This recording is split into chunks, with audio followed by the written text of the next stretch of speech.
Hola, buenas tardes. Le damos la más cordial bienvenida a este seminario. Para nosotros siempre es un desafío compartir este espacio, pero también es una maravillosa experiencia.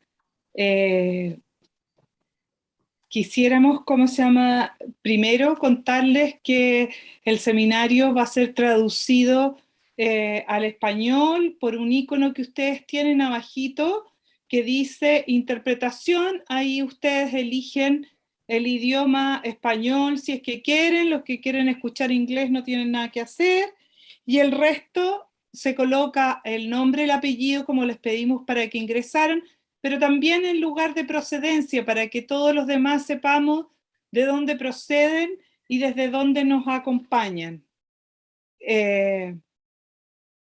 Estamos como listos para iniciar el seminario, y entonces quisiera, contarles que hoy día para la realización de este seminario hemos hecho hartos esfuerzos y espacios de colaboración, como bien nos ha enseñado Jardín a lo largo del tiempo, ¿cierto? Es por eso que hoy día estamos con la compañía de Roxana Ceballos de IFACIL, que nos acompaña también. Eh, eh, eh, Nos ha acompañado también Leticia Rodríguez de Enfoque Niñez. Nos ha colaborado también la Universidad Mayor, el Instituto Pranas de Prácticas Clínicas, el Instituto Chileno de Terapia Familiar, la Universidad de Chile y algunas otras instituciones como Sename, el Instituto Milton Erickson, que han estado ayudando en la difusión de este evento. Les queremos dar las gracias porque gracias a la colaboración llegamos lejos. También a nuestros queridos colegas de la Universidad de La Serena, obviamente, que nosotros les contamos que nuestro instituto emerge en la ciudad de La Serena, donde comenzamos con pequeños grupos de estudio. Partió este instituto años atrás, y nuestro camino comenzó en los albores de la terapia, cierto, sistémica, y empezamos a escuchar el nombre de Harold Golichan, Arlene Anderson, cierto, Lynn Hoffman, y de pronto empezaron a hacernos mucho sentido, empezamos a sentirnos cada vez más cercanos a ello, y así fue como fuimos capturando mayor aprendizaje, mayores lecturas de todo este mundo sistémico pero posmoderno, donde el ser humano no se concibe como un ser aparte, sino que emerge en la interacción con otros. esa construcción del self nos ha hecho muy afín con los postulados de Jalín, y de ver que vamos compartiendo y siendo en el contexto, y nos ha hecho ser más comprensivos, más respetuosos, más preocupados del contexto donde estamos. Es así como en el año 2011, 2010, pusimos en contacto con Jalín y generamos 2 hermosos seminarios que pudimos realizar. Uno bueno, bastantes, porque esa vez le sacamos el jugo a Arlene. Arlene fue a la Universidad de Chile, a la Universidad Adolfo Ibáñez, luego fuimos a La Serena, y luego hicimos algo en el Valle del Elqui. Y así se repitió nuevamente la avenida de Jardín, y durante la pandemia no podíamos ser menos, aprovechamos también de sacarle el jugo, y hoy día ya no es tan complejo armar los seminarios con toda la logística de lo presencial que significa, y entonces hemos podido compartir con Jarlín su mirada en el 2020, y hoy día la tenemos nuevamente con nosotros. Dejo con ustedes entonces a Jarlín Anderson para que pueda compartir su sabiduría desde la manera respetuosa que ella sabe hacerlo. Gracias. Thank you, Marcela. And thank your colleagues at the University Mayor and your colleagues in La Serena who have been behind the scenes doing a lot of work, Nicole and Camilla. And as Roxana said, this is sponsored by Dialógicas and the University of Mayor, and also with Infacel in Peru. We welcome Roxana.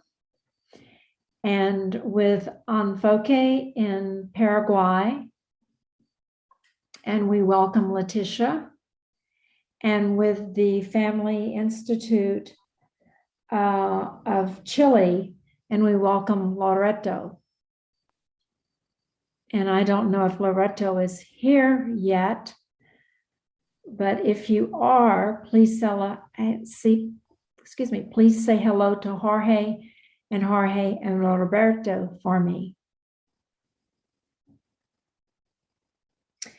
So as Marcela said, I have been to Chile a few times, and I wish I were there in person with each of you today and tomorrow. But thank goodness we have Zoom and we can connect. And I notice that Roxana has Peru by her name. I see Emma has Argentina. So if you are from a country other than Chile, why don't you put the country by your name?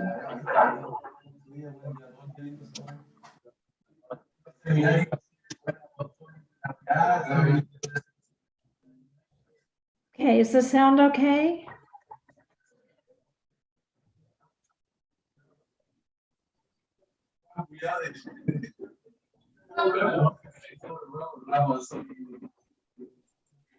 So Marcel, thank you and your Institute colleagues for all of the photographs, because that shares a lot of memories, or brings back a lot of memories for many of us. Always nice to see photographs and remember things. And I'm sure we'll have some from this occasion. So we do have an agenda, a program. However, I always think of it as tentative, because although I assume that we're all here for similar reasons, that there are particular reasons for each of us for coming today and tomorrow, whether that's a specific expectation, a question you come with, a topic you want to focus on. So I will invite you to help me expand our agenda a little bit so that I can address your interest over these days together as best I can. So to do that, you will automatically be placed in what I call conversation circles, but Zoom calls them Zoom breakout rooms.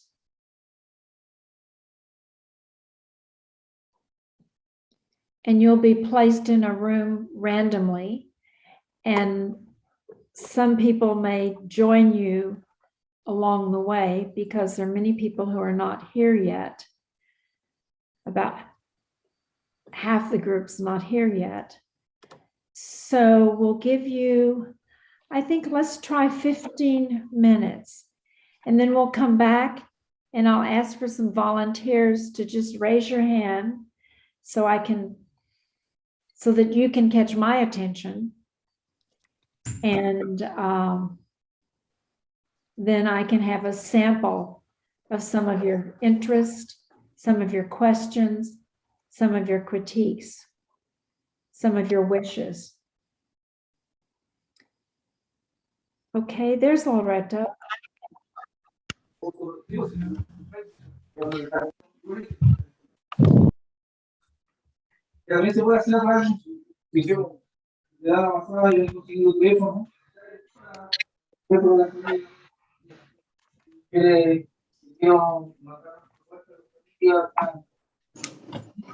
Por favor, Nicole, ¿puedes silenciar a los participantes?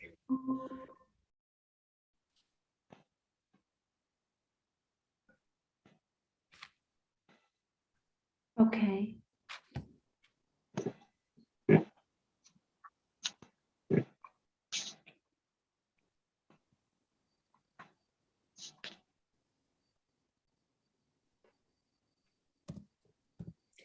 So Loretto, I don't know if you were here when I welcomed you.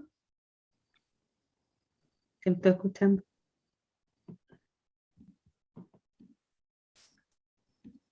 ¿Te pueden repetir? Sí, sí, gracias. Okay.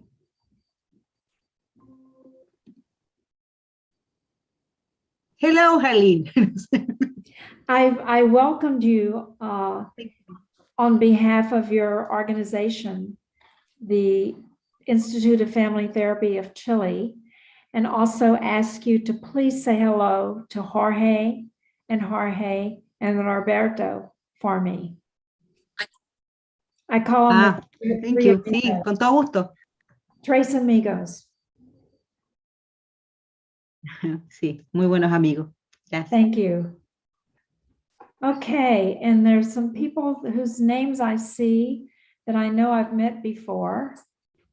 So thank you for coming again. So Marcella, they'll go to their conversation clusters.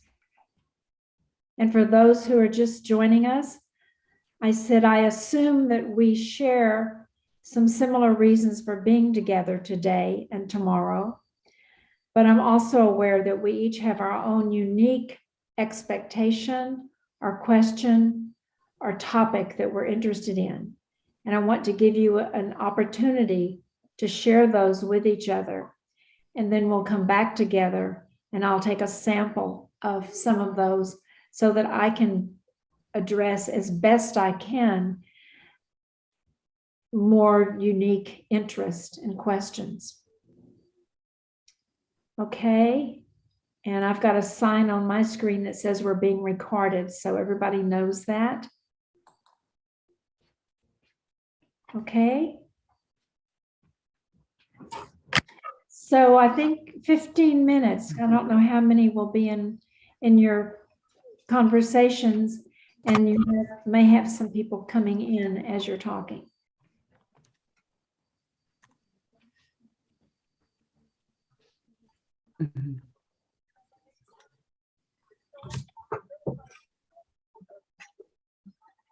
Okay, good.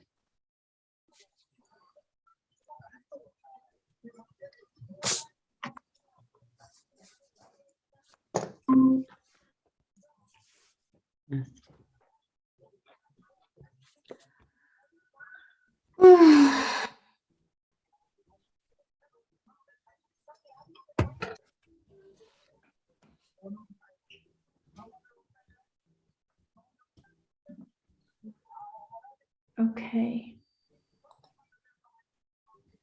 So if I've met you before, raise your hand and wave. And also remember, if you're not from Chile, to put your country by your name on the screen. Please. Thank you.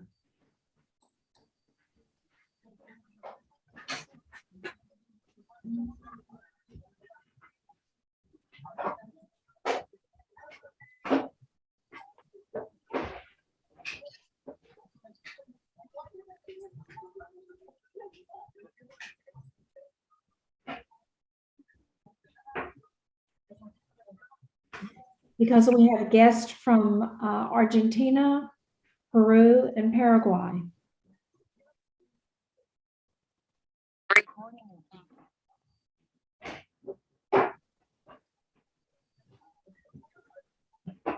And lots of people from Chile.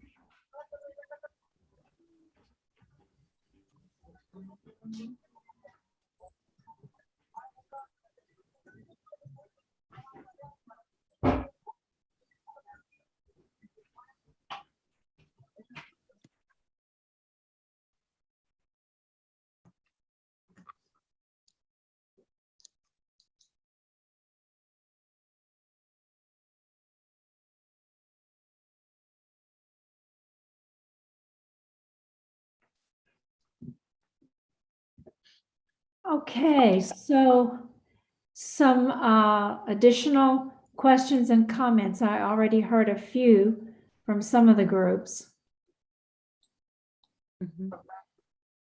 Just catch my attention and you please say it in Espanol and Carla will translate for me.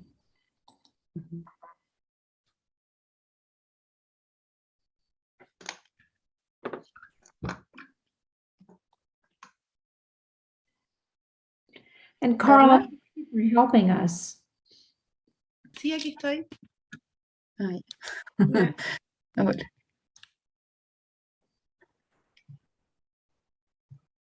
Someone would like to volunteer or shall I select a volunteer?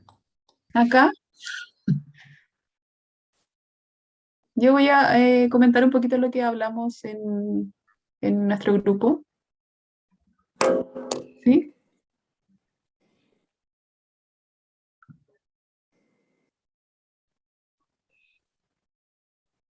¿Me escuchan, no? Sí.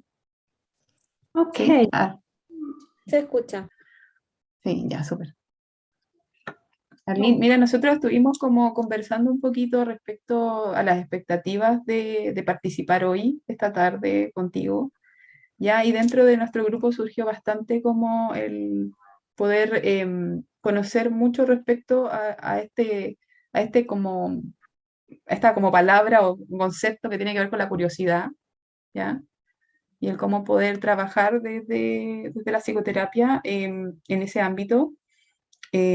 También cómo poder conocer un poquito lo que es esta formación en los diálogos participativos, cómo poder aplicarlo en la clínica y quizá cómo poder también, desde el trabajo que realizamos varios psicólogos, al menos en el grupo que estábamos nosotros, la mayoría éramos psicólogos, cómo trabajar esto de salir del nivel de experto, ¿cierto? Trabajar desde el diálogo y trabajar con grupos, ¿ya? Y conocer cómo llevar este enfoque y esta práctica de una manera tal que nos ayude como a conocer las realidades y lo que en esos espacios ocurre, ¿ya? También interiorizarnos acerca de este término como de anfitrión desde el contexto de crisis, cómo ser anfitrión, ¿ya? Cómo llevarlo a la aplicación clínica. Y por otro lado, también los compañeros planteaban también cómo dar algunas pistas de cómo llegar a un camino al diálogo colaborativo con niños y adolescentes, con personas más pequeñitas, ¿cierto? En esos espacios. Y cómo usarlo también cuando tenemos equipos transdisciplinarios, donde no todos somos psicólogos, sino que emergemos distintas disciplinas en un espacio. Eso fue como un poquito lo que surgió en nuestra conversación.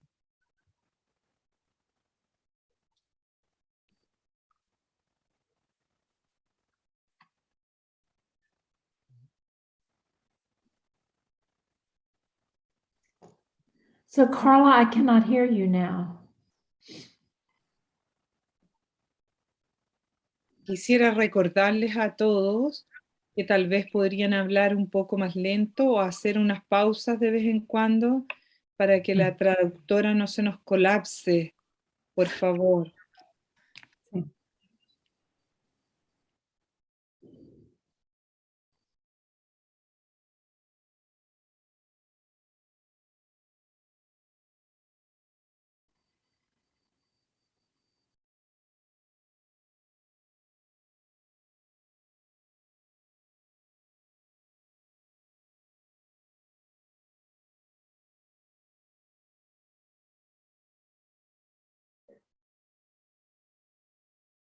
So maybe while we're trying to hear, or while I'm trying to hear Carla translate to English, maybe Marcella or Roxana could help.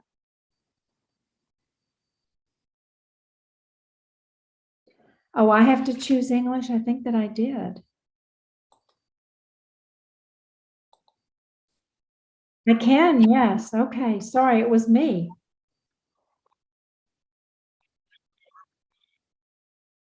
Okay.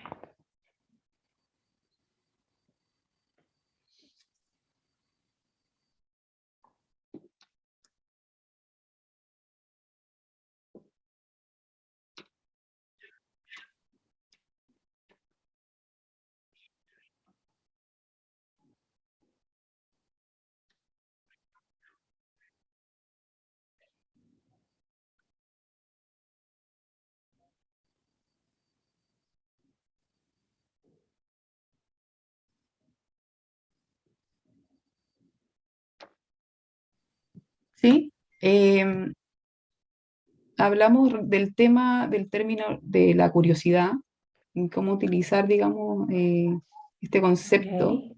de una manera que aperture, ¿cierto?, los diálogos, y qué significaría ese estilo de Okay. curiosidad, ¿ya? Entendiendo que en esto de la conversación pueden emerger pacientes, de repente, que pueden ser muy dispersos, y van a querer hablar con nosotros de muchas cosas, y cómo nosotros poder tener una guía de cómo no sentir que estamos perdiéndonos en esa conversación, ¿ya? Por un lado fue eso. Por otro lado, el tema de cómo transmitir este enfoque y esta posición filosófica de cómo hacer terapia, ¿ya? ¿Qué significaría esto de ser un anfitrión desde los contextos de crisis? Y cómo desde este mismo enfoque trabajar en esta aplicación clínica de los diálogos abiertos, ya sea en grupos como también en poblaciones infanto-juveniles, hablando de, por ejemplo, trabajar diálogos abiertos con niños o adolescentes, niños, niñas y adolescentes, ¿ya? Y Okay. también cómo poder adquirir este enfoque y trabajarlo en espacios donde existen equipos transdisciplinarios o multidisciplinarios, donde convergen distintas disciplinas en un espacio terapéutico, no solo psicólogos y psicólogas. Okay. No sé si mis colegas algo más ahí agregamos de nuestro grupo, o con eso ya hice como un resumen desde ahí.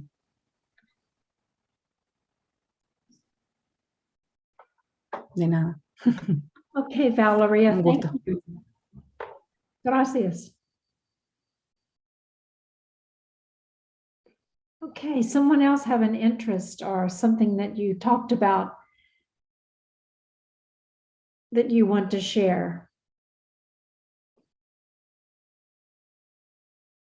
Yo tomé nota de algunas cosas que se hablaron en el grupo donde estaba yo, y si me falta ahí le pido al grupo que agregue. varias personas dijeron que no tenían expectativas, que querían disfrutar, que querían estar acá hoy día como escuchando, como sentían que esto era como algo que bueno, éramos mujeres, de hecho había un hombre, pero no habló, que las revitalizaba, que era como refrescar, tomar aire, como actualizar también conocimientos, pero no habían expectativas, sino que querían como estar acá en el diálogo, también escuchar a otros colegas, como compartir, dialogar entre todos.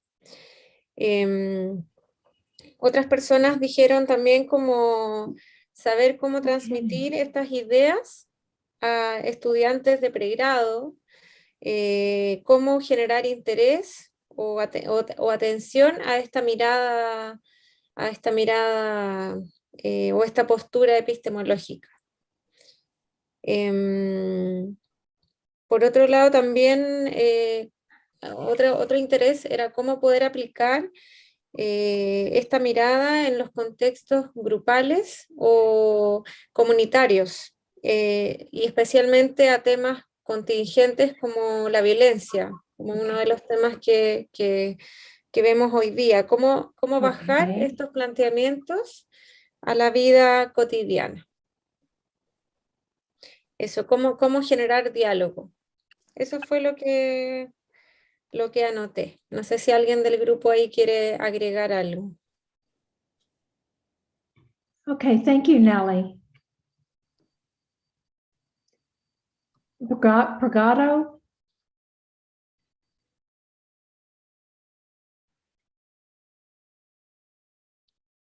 Hay alguien que, perdón, un aviso, hay alguien que tiene problemas con la traducción. En el mundo se elige el idioma español y ahí puedes escuchar.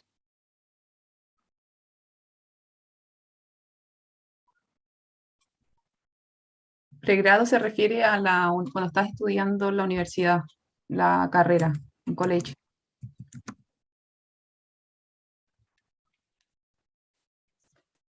Oh,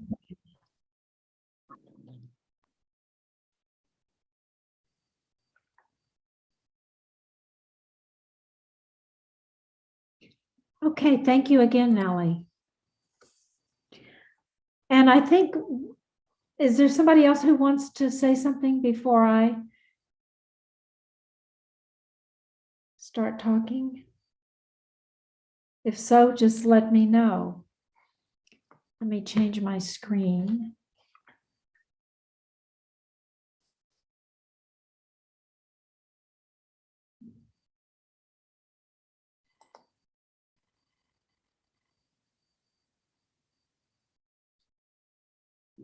Okay. So maybe Hector or Sebastian has something you would like to say? Or Miguel?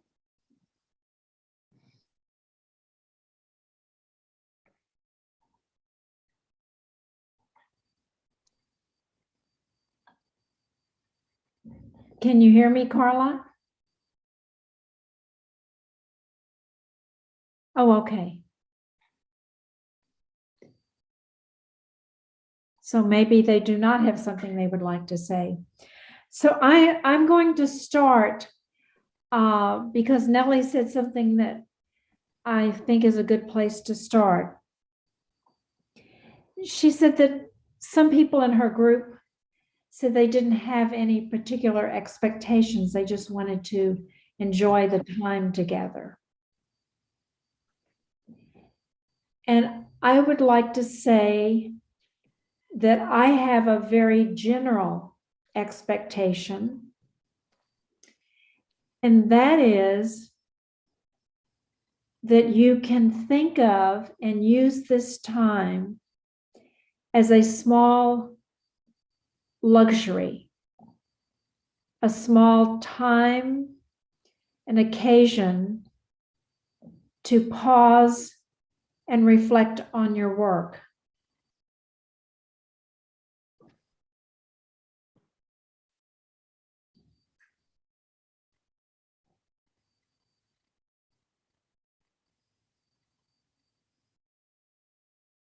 And that as you're reflecting on your work,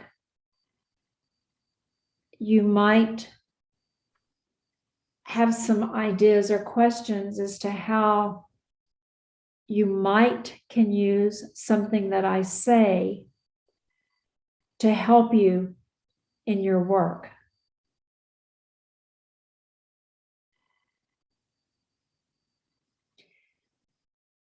So there's a British social psychologist named John, I'm talking about somebody different. There's an educator who talks about reflexive practice as an important part of professional education. And by that, he means that it's important to take time to pause and think about your work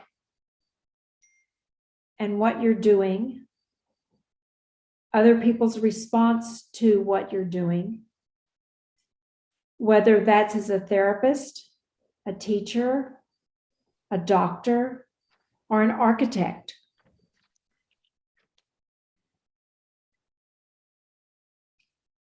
And then equally important is to think about what you are learning from your own work experiences in your everyday daily work. And I would also include in your everyday daily life.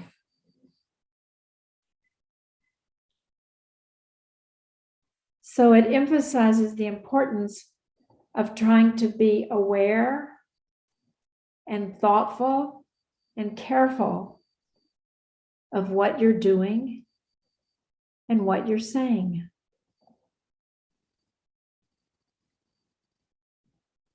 Whether you're doing or saying with words, or with your eyes, or with your hands and arms.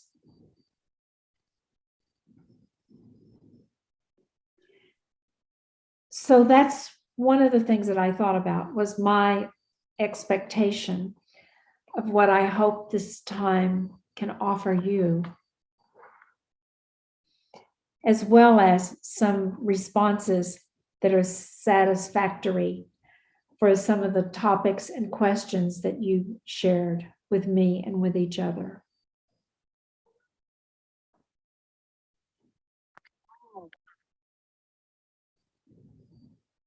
So Carla, am I talking slow enough?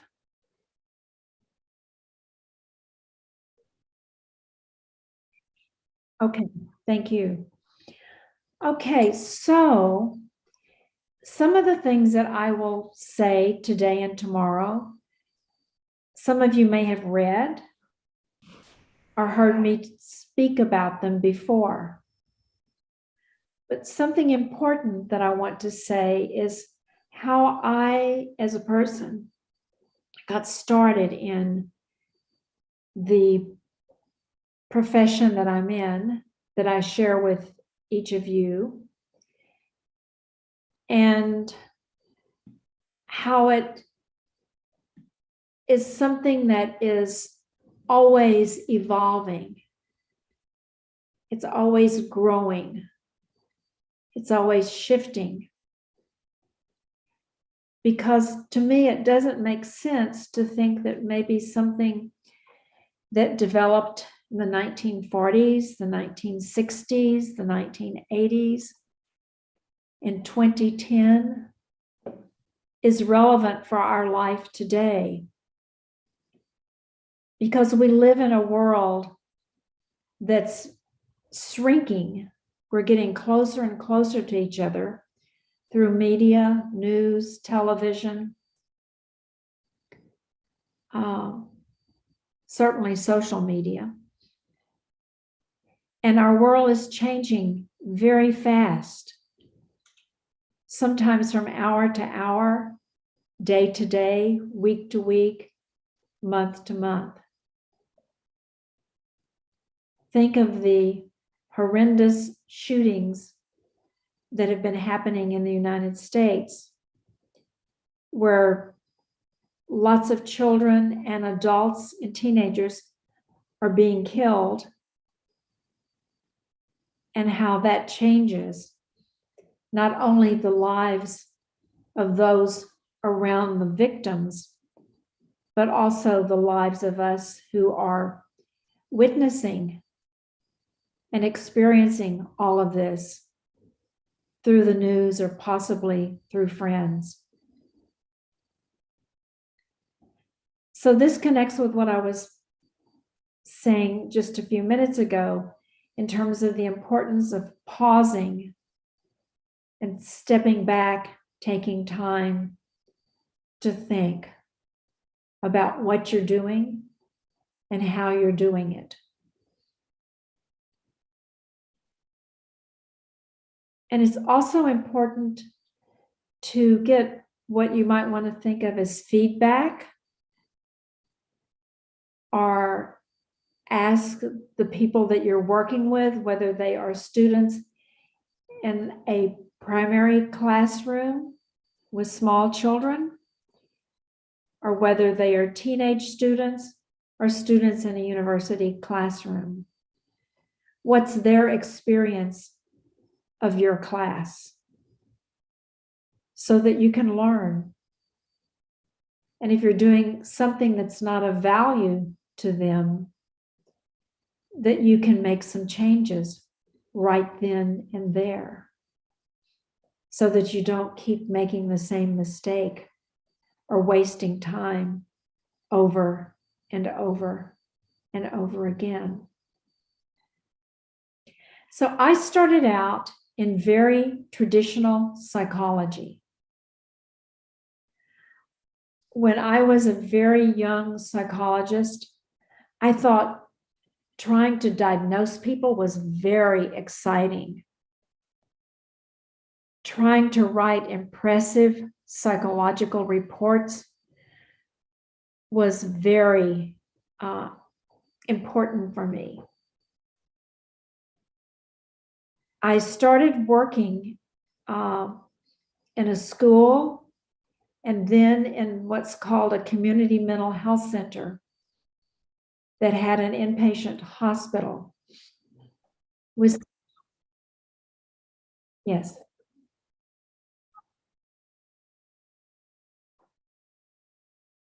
Yeah, when I started working, I worked for a while in a school as a school psychologist. And then I worked at a community mental health center that had a psychiatric hospital and all kinds of services, follow-up home visits, occupational therapy, groups in the communities. And I learned a lot from that work, because as I've mentioned, some of you have heard this, that at this particular position, I was the newest, the least experienced, and the youngest therapist on the staff. And I had no idea what I was doing. I had not had any practical experience except working in a school where I worked in a little bitty tiny office all by myself, and usually only with the student I was talking with. But I learned some very important things, not while I was working at the community mental health center. It didn't occur to me. But afterwards, when I started studying family therapy at a medical school, I began to realize what I had learned and the importance of certain things like context, how the context of our work influences what we can do and how we can do it. It influences how the people we work with see us, because I learned that people were not meeting me as Harlene Anderson, but they were meeting a representative or a person with authority or power at a hospital. So that's very important to keep in mind when you wonder how you begin to have a conversation with someone, how you begin to have a meaningful conversation with someone requires paying careful attention to developing a relationship with them.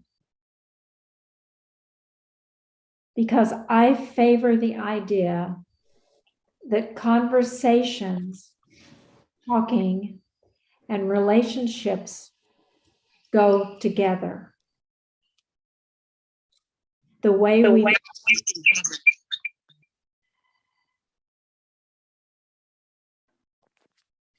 begin to develop relationships. You don't hear me.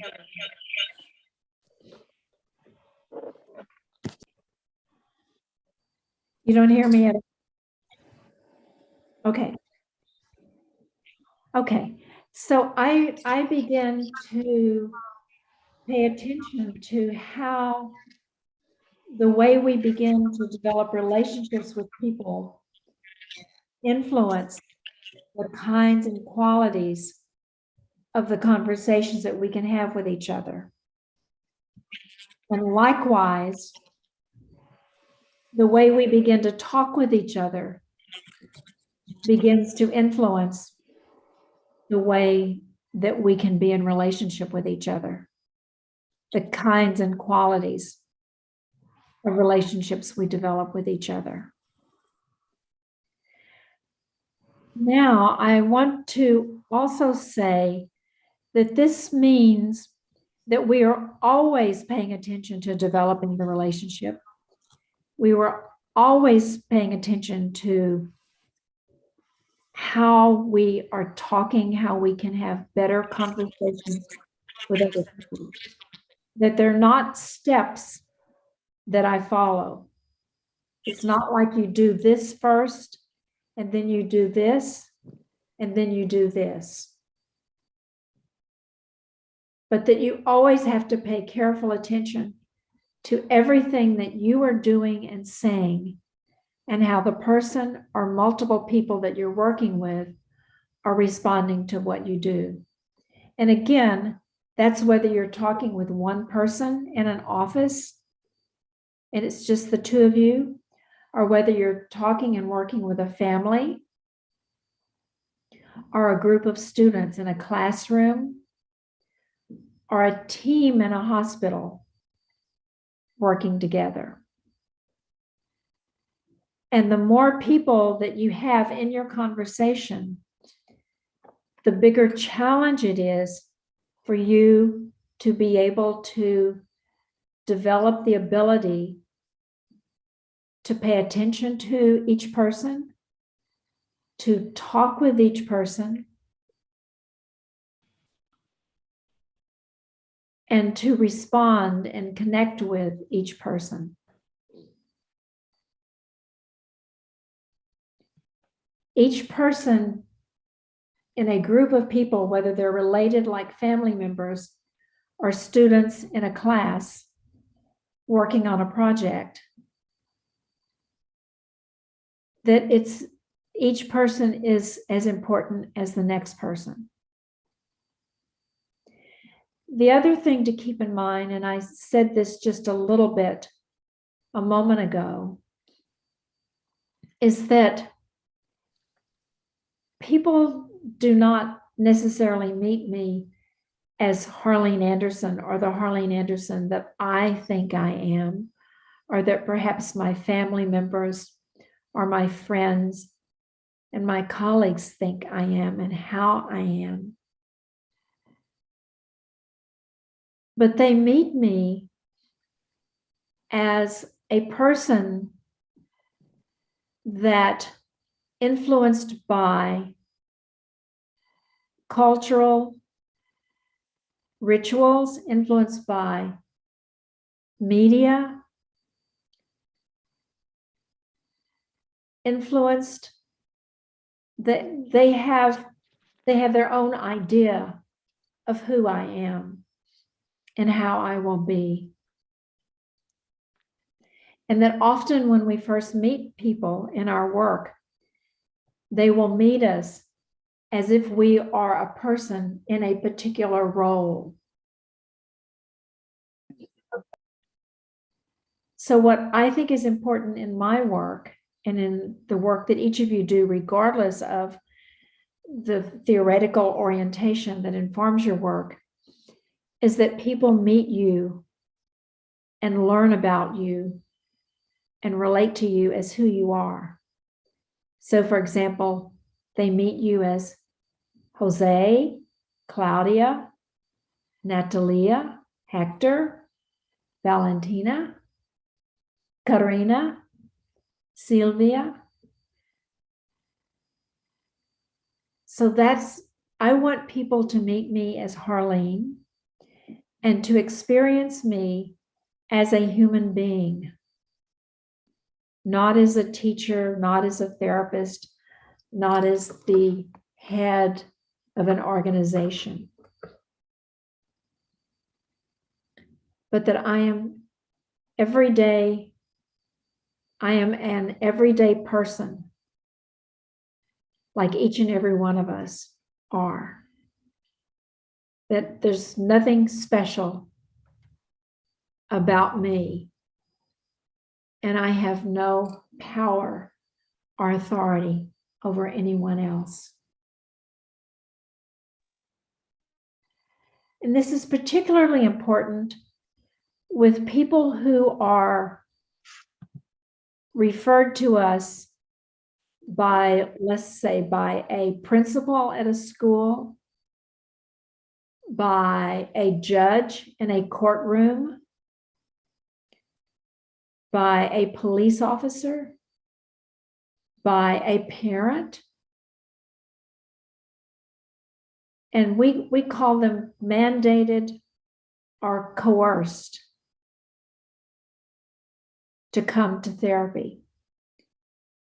But they may not really want to be there because they may not think they have a problem at all, or they may not think they have the problem that the person who thinks they need therapy thinks they have. So our work is much more complex and complicated than we often think,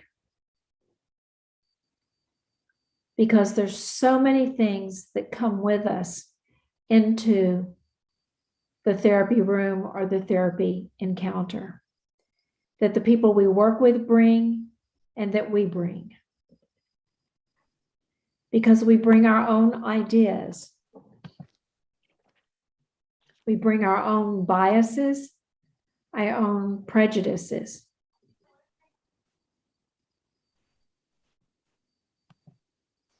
And people are often suspicious of what kinds of biases or prejudices we have.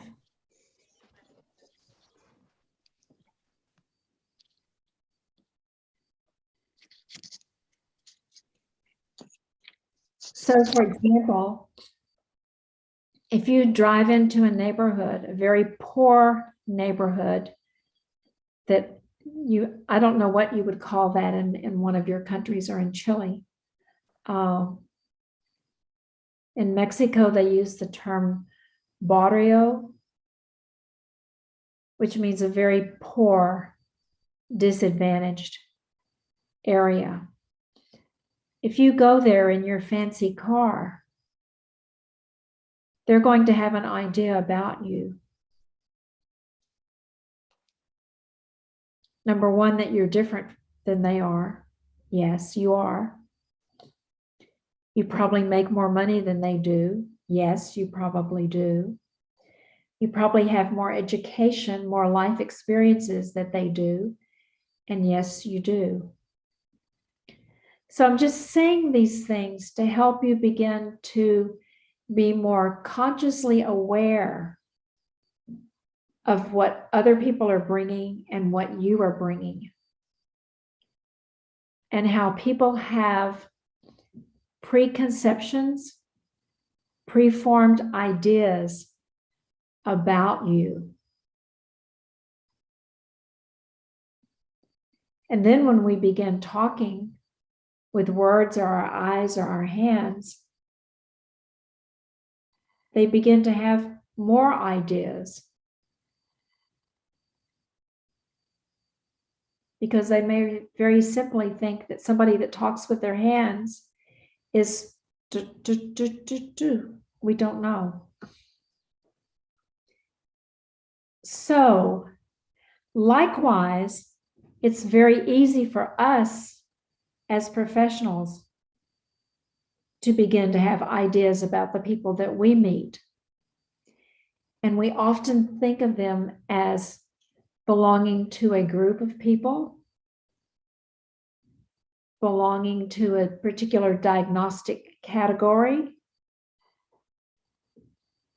So we stereotype people based on our biases and prejudices.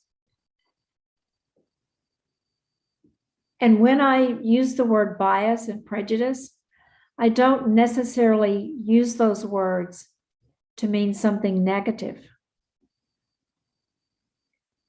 I use them to think of something that I favor or I lean toward or that I prefer. Yes.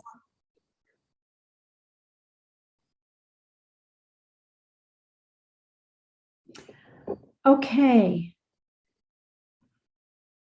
So then let's see. It was Jean who said he wanted to hear more of the philosophical part. So in a way, I'm talking about some of the philosophical part, but I'm talking about it in kind of very everyday, ordinary language, trying to focus on the importance. We are human beings working with other human beings, and related to a philosophical area called hermeneutics, which has to do with pre-understandings, that we bring our biases, our preferences, our prejudices, our pre-understandings of people, of situations, of life events with us when we go to work or when we go.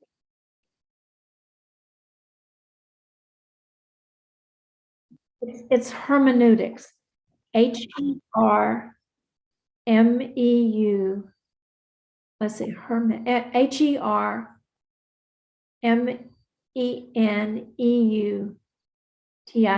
I would have to write it. I'm trying to.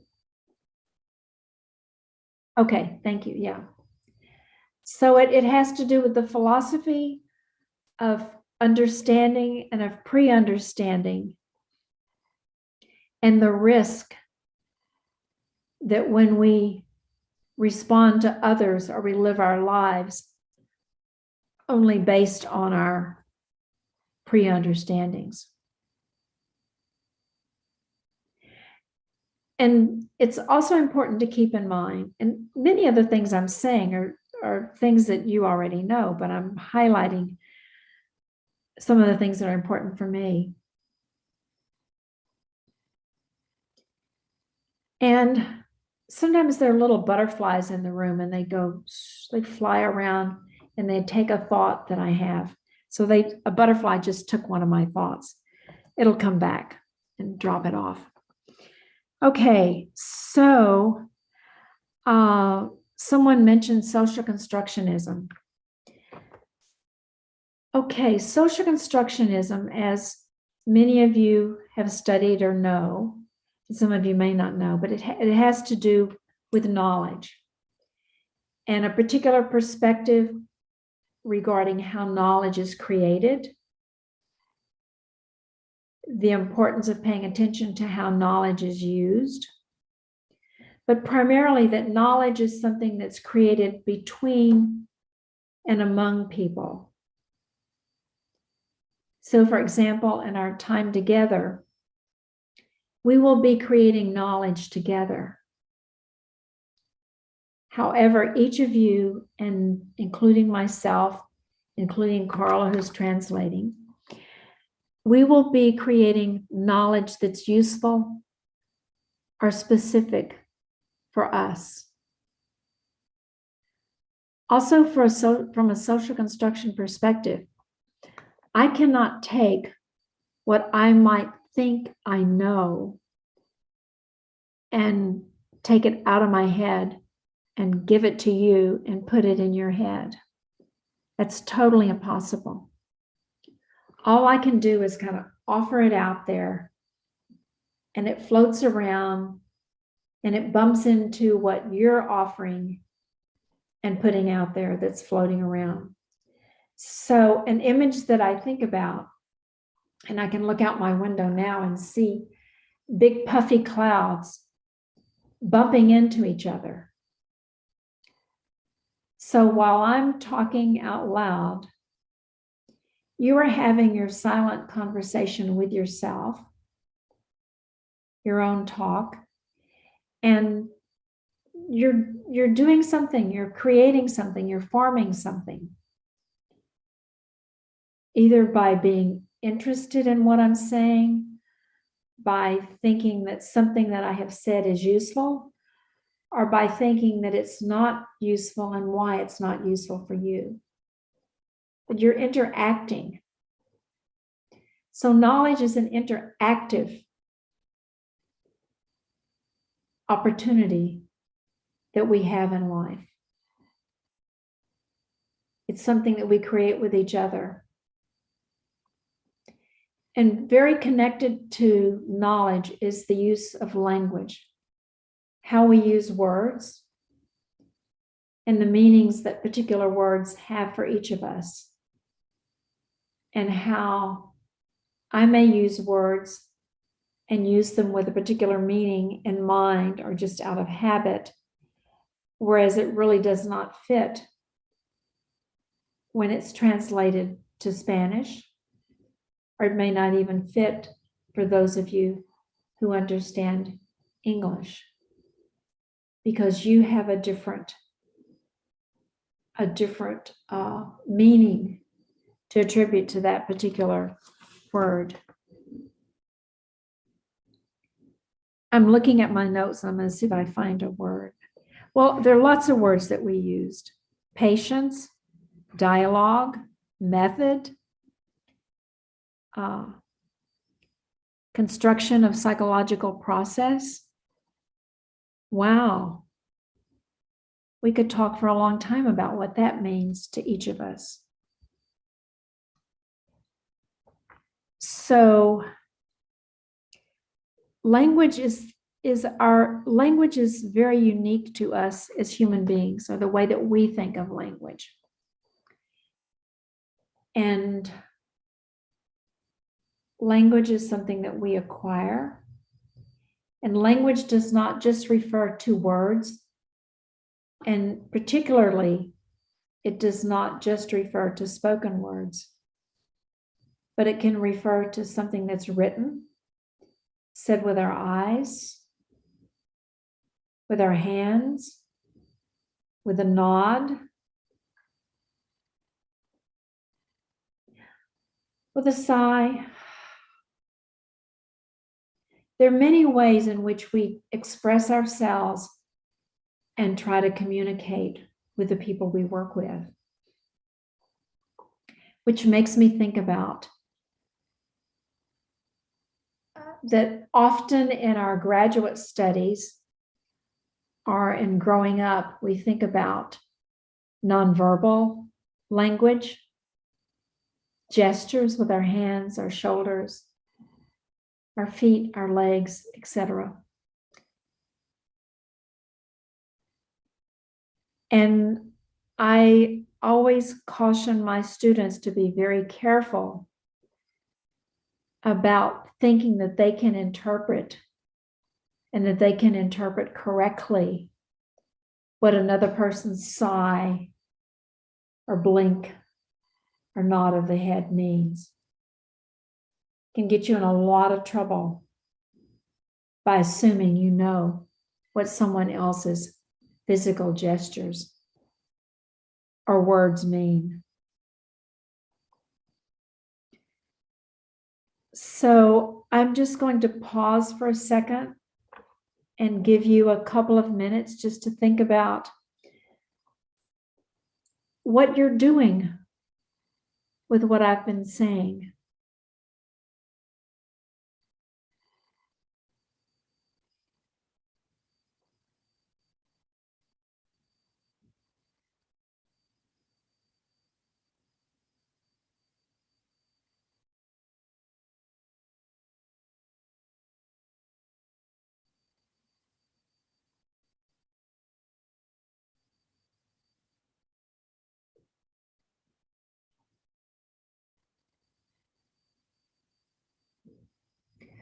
I realize we don't have a lot of time together, but I do think that pauses are important to give you time to talk with yourself and maybe someone next to you if you're in the same room with somebody else in our workshop or seminar. Seminario, is that what you say in Espanol? Seminario, okay.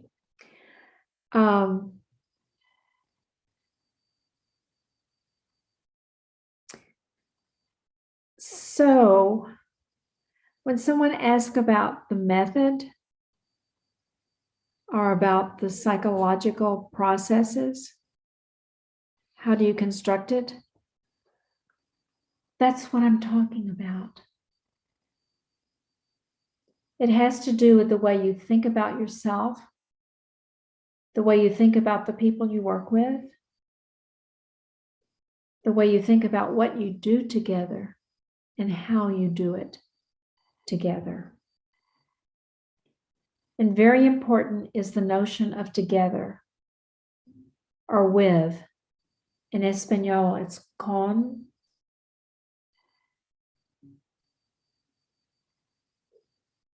That we're talking about with, doing something with. And this is very different for a lot of people who come to us because we have positions in our various cultures, and particularly our professional cultures and disciplines, as experts, as people who are experts on other people's lives and how they should or should not be living them. So I caution you to never think that you are a better expert at how someone should live their life. I think we can only be expert. Yes.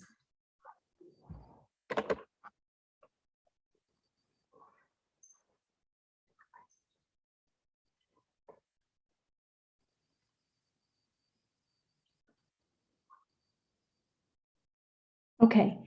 Now, some of the things that we are talking about, I will be having a conversation with some members of a team from a public health organization later this afternoon, and then we will continue our conversation tomorrow.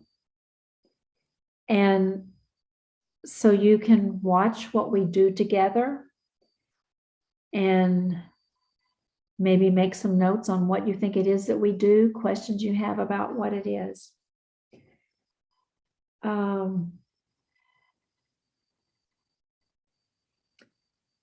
Okay, I'm just trying to find, okay, so it's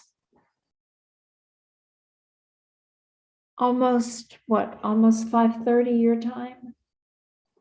Is that correct?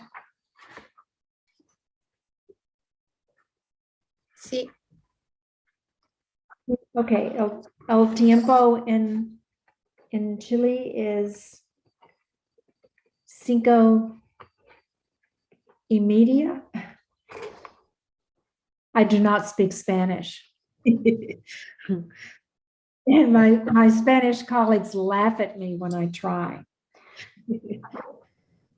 Because I try to speak Spanish grammatically like I speak English, and the two are not related.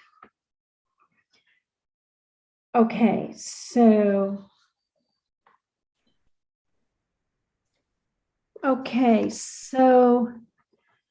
social construction and social construction a la Kenneth Gergen. Kenneth Gergen was one of the first psychologists in the United States to really involve himself and become very interested in social construction, the communal or people aspect of the construction or the creation of knowledge. And, so many things these days become everyday language. It's like people talk about therapy informed by social constructionism. People around the world talk about systemic therapy. Well, if you have 50 people in a room talking about systemic therapy, you could have 50 different ideas about what systemic therapy is. So to make a distinction and to focus on the people aspect and the way people engage with each other in our everyday lives and in therapy and our work in organizations, Gergen now talks about relational practice.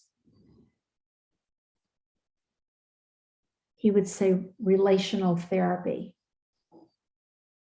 relational consultations, that everything we do is in relationships, and that we're continually responding from within and creating and contributing to the way the relationship is organized and works.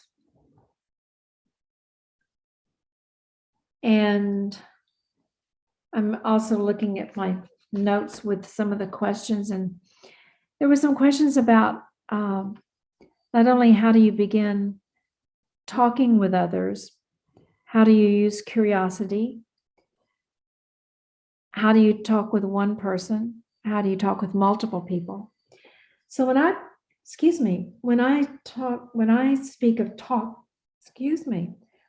of talking or conversation, I could be referring to a therapy conversation. I could be referring to a conversation with a friend. I'm talking about particular kinds of talking and particular kinds of conversations that I think of as generative. And by generative, I mean that they have movement. There's a creative aspect of them. New ideas begin to emerge. People notice things, think of things that perhaps they hadn't noticed or thought of before. Okay, so I'm speaking of what I call generative or transformative conversations. Conversations that have the potential or possibility for something new or different to emerge or to come from.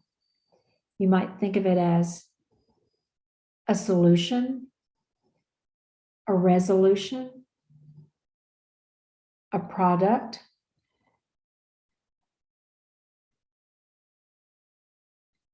but that it's something that didn't seem to be there before, that you have participated in creating. Now, the other person can be yourself, because we do talk with ourselves And we can create things in those conversations. The challenge is, and I think you can relate to this, I certainly can, that it's very easy for us to have the same conversation with ourselves over and over and over again. And we get stuck in a way about thinking of a particular aspect of our lives, of a person in our lives, of a particular situation, a particular challenge. And I think worst of all, or equally, is that we get stuck with having kind of a fixed problem definition and having a fixed idea about what the solution should be. And when we have those kind of fixed ideas, then we're not open for something new to emerge or to come.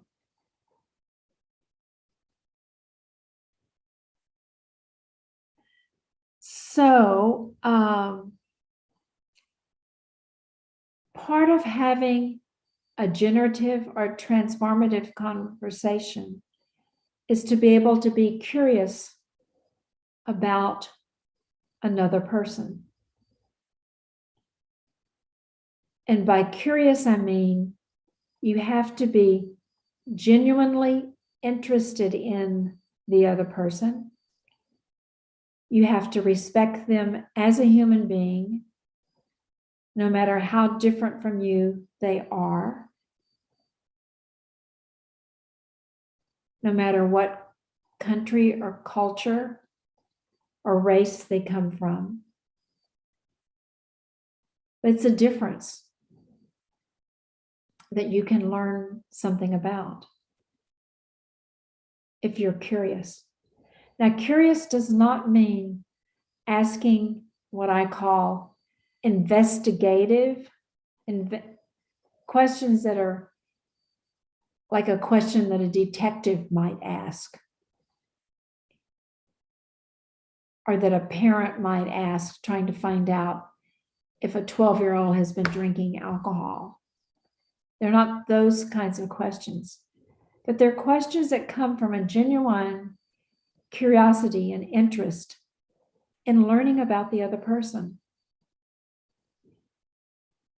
So this also requires respecting the other person, the difference they bring, the other person's uniqueness,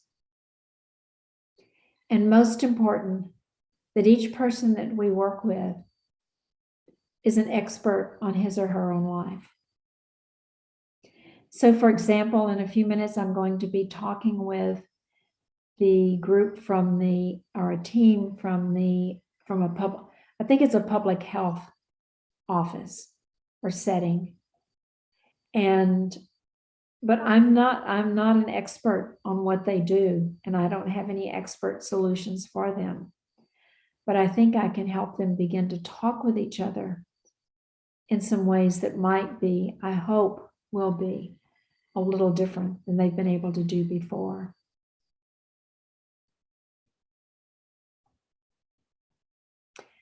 So, okay, so curiosity, how to use curiosity to open dialogue.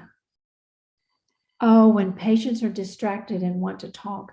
Well, what you have to keep in mind is that be very careful about having an idea about what another person should talk about, what's important to talk about, and whether talking slowly or quickly, or who's doing the most talking or the least talking.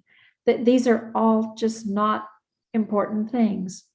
And a lot of things that I'm saying may be very contradictory to what you've learned in your graduate studies. Because particularly in family therapy, there are a lot of ideas that if one person in a family does most of the talking, there's something wrong with that. There's nothing wrong with that. That's the way that family is organized.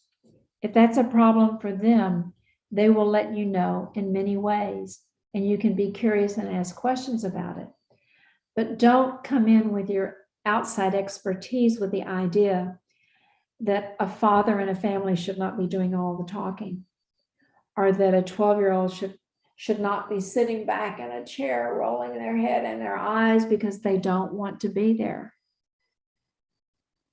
Or if a child's walking around in your office and pulling things off your bookshelf, unless they're about to break something, I don't think that's anything that you need to intervene into.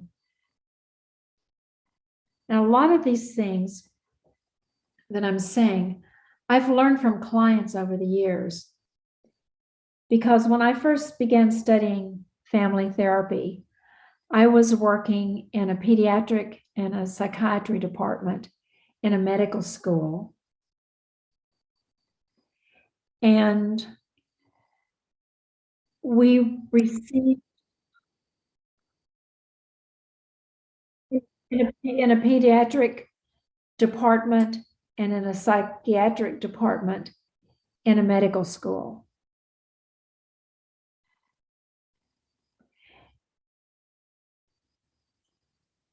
Okay, and in that work, and then if you work in a medical school or you work in a public health setting, people often refer to you their most difficult cases, the people they haven't been able to be successful with in their therapeutic work, are the people that have been in and out of hospitals or in and out of therapist offices. So I began to wonder, why should we, just because we're in this ivory tower, this special place that's supposed to be where smart people are, who know all the answers to human behavior, why should we think we're so smart or have so many answers? Because we don't. So I began to ask the people who came, and we're talking about people who'd seen many other therapists, many other psychologists, psychiatrists, doctors, been in and out of jail, in and out of the hospital. I began to ask them to tell me about their experiences of working with various professionals. What happened that seemed to be helpful, and what happened that didn't seem to be helpful? What were the people like that they wouldn't mind seeing again?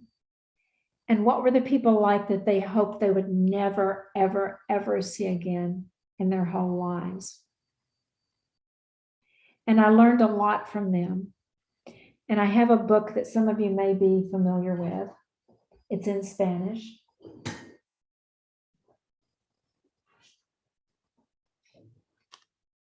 And I brought a copy.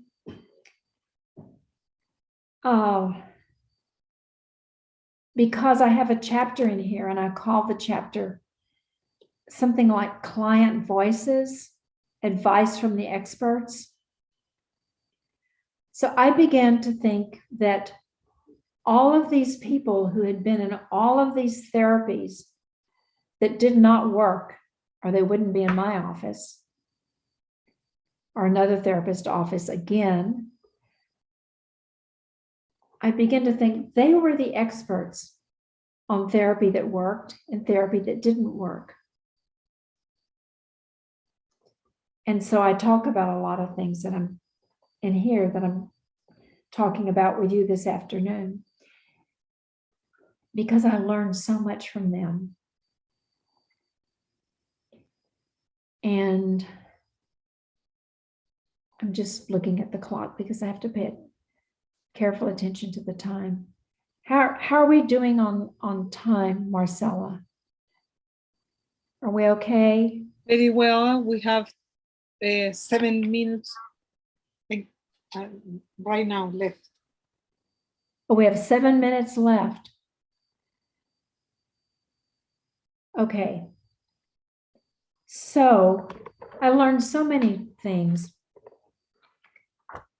and they became part of my philosophy of therapy.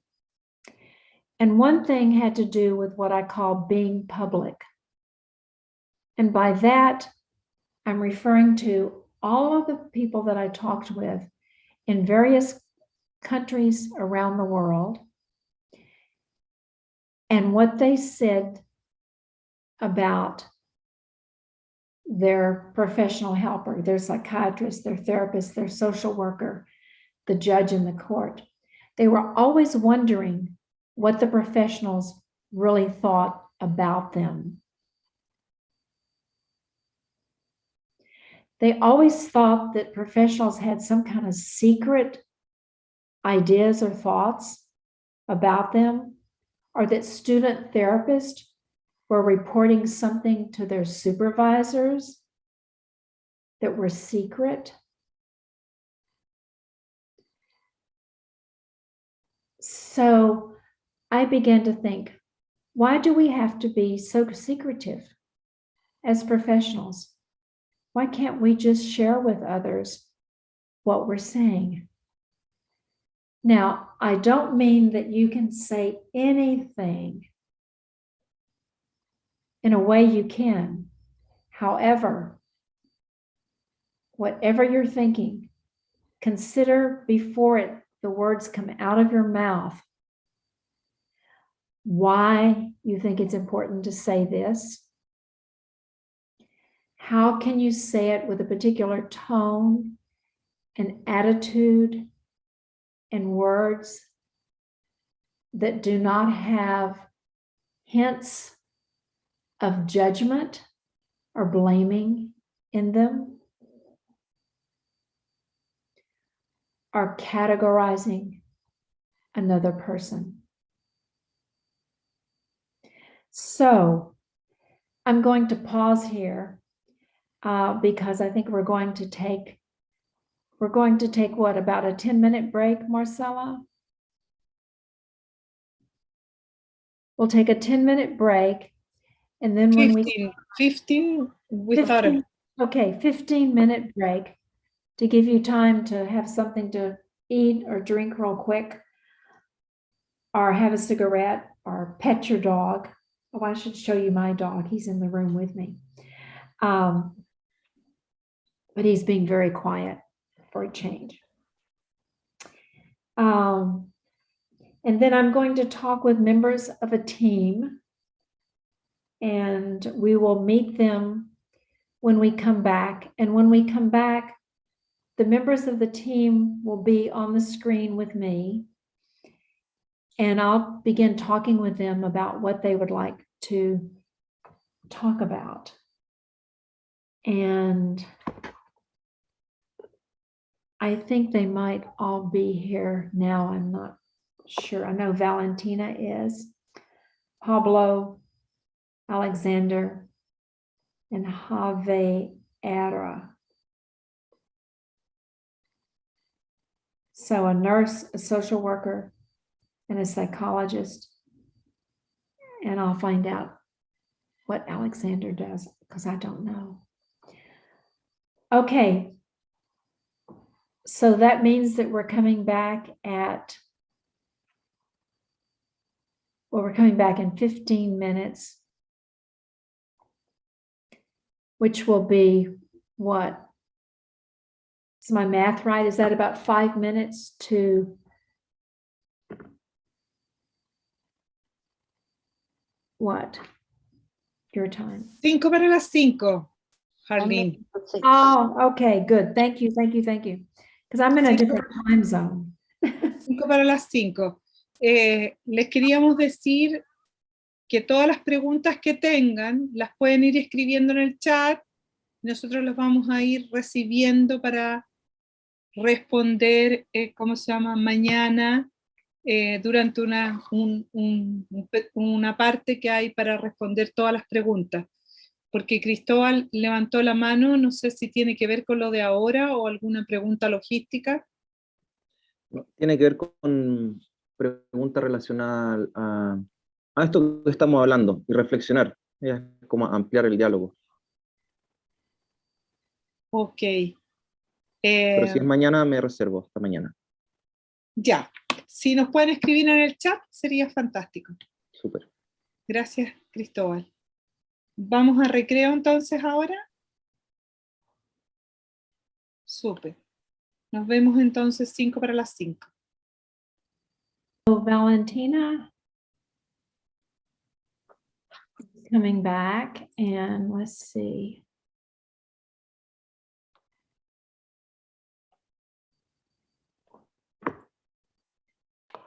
Pablo, are you?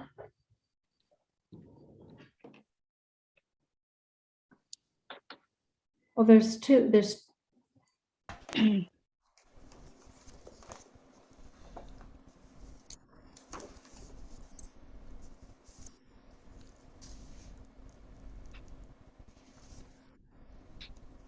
Aline, you want to just put it the setting that you have for this demonstration?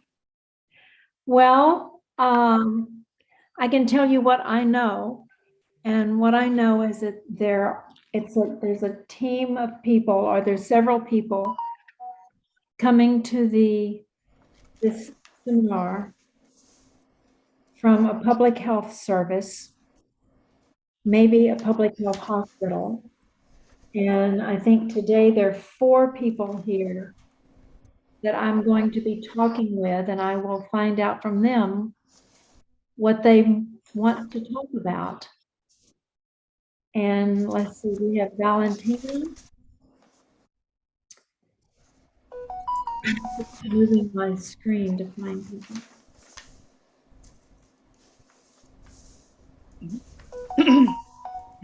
Javiera, tal vez tú puedas como presentarlos. Harleen, you know already Javiera. She stayed the last seminar and worked with us with the therapy, as a therapy. Right, but I'm trying to find her on my screen. Hello, Harleen. Hi. Por acá. Las pueden anclar mejor, Marcela, para que, no sé, las puedan ver todas juntas. Cami, los puedes colocar en el... Eso, súper. ¿Nos falta alguien más? We are.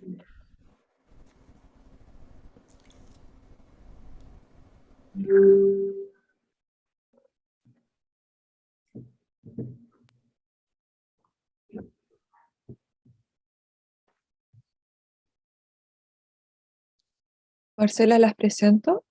¿Presento mi equipo? ¿Ya? Ya. Entonces, bueno, ¿Falta presentar. alguien, Javi? ¿O están Sí. todos? Falta la Vale, que tiene que prender su camarita. Ahí está. Perfecto. Ya, entonces son 4 y Arlene 5. Estamos bien. Sí, faltó uno porque estaba con mucho trabajo, así que no pudo asistir. Me comentó por WhatsApp.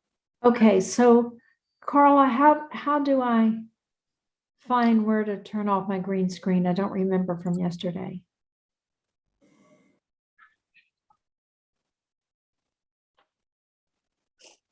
The arrow, okay, that's right, the arrow pointing up. Okay. Okay, and then I have a green screen. Uncheck that, right? Okay, hello. Hola, Harleen. No sé si Hola. Hola. estamos con todo el equipo de CESAM, del Centro de Salud Mental. No sé si le están traduciendo ahí.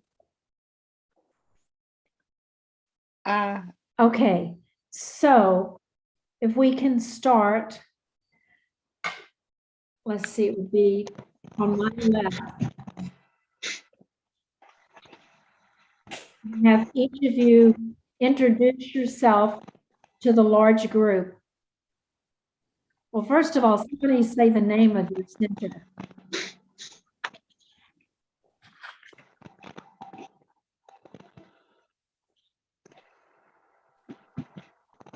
Well, I'm backing the center. What is it called? What's its name? Es un centro de salud mental comunitario. O CESAM. Centro de Salud Mental Public Health Comunitario. Center. Okay.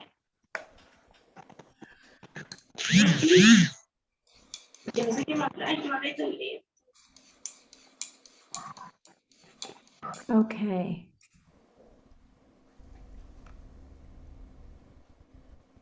Okay, very good. Thank you. So now, if each of you would introduce yourself, say your name, just your first name, if you don't mind, and what you do at the center. Ok. Ale, ¿quieres empezar tú? Bueno, mi nombre es Alexander, soy psicólogo, pero además soy el encargado subrogante del Centro de Salud Mental. Okay, you're the director of the center.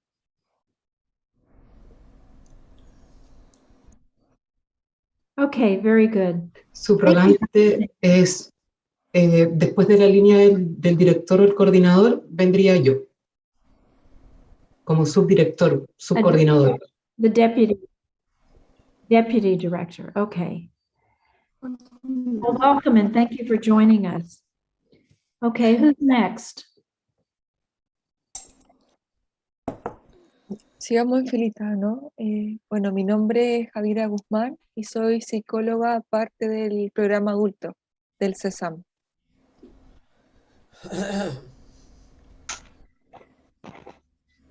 Okay, you work with adults. Okay.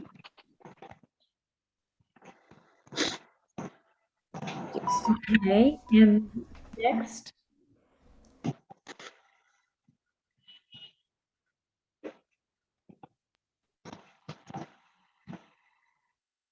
The next gentleman is Pablo. Bueno, ¿se escucha? Bueno, mi nombre es Pablo Olivares, asistente social del Centro de Salud Mental de Psiquiatría Comunitaria, CESAM, Terras Blancas, la Comuna de Coquimbo. Y bueno, trabajo con población adulta, ¿ya? Y además también trabajo en la temática de adicciones dentro de lo que es CESAM también. Eso, mucho gusto. Okay. Thank you. Nice to meet you. Okay. Okay. Valentina? ¿Escucha? Yo soy Valentina, soy enfermera del Centro de Salud Mental en atención de pacientes adultos.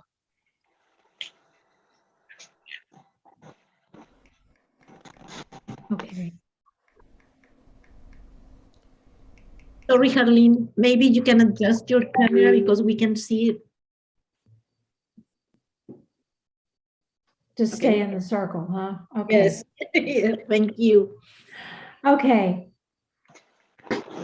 I'll have to try to look at my camera the right way. Okay, so you all work with adults and you work, is this a hospital or is this like a walk-in center? Es un centro adosado a un hospital, pero es un centro de atención secundaria. So you work with patients who either are going to the hospital or have been there? Trabajamos con pacientes que son derivados desde los centros de atención primaria, desde los policlínicos, consultorios, y llegan hacia nosotros como una unidad que está adosada, que es parte del hospital, pero en un territorio, en una comunidad, que está lejos del hospital.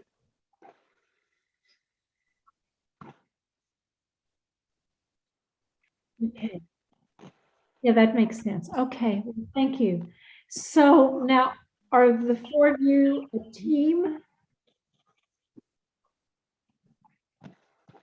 Sí, You work together, okay. Sí, And did sí, you sí, have, trabajamos juntos todos. okay, thank you. Did you have an opportunity to talk with each other about how you might like to use our time today, what you would like to talk about?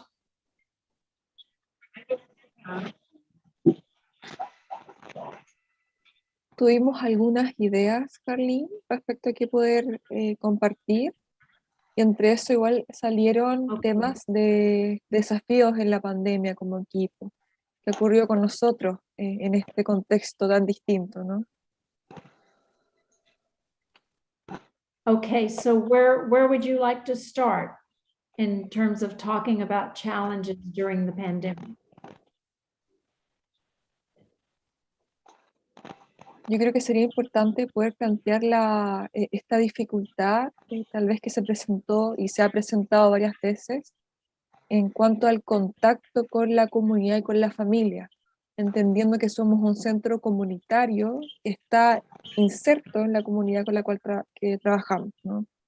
Así que el contacto ha sido difícil por el tema de los aforos, la cantidad de personas que podemos recibir en nuestro centro, a quienes podemos invitar a la terapia o a las consultas que tenemos los distintos profesionales. Oh.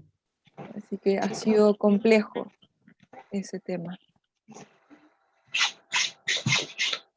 Okay, so you can only invite a certain number of people.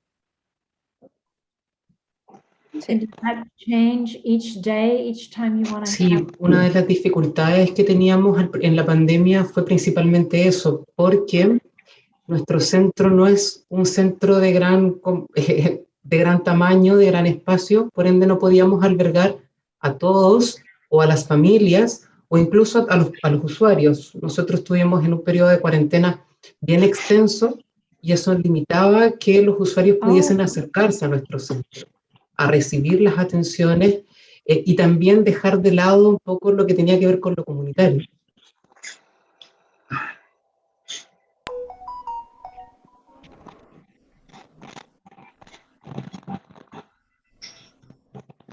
Ahí sí, amigo.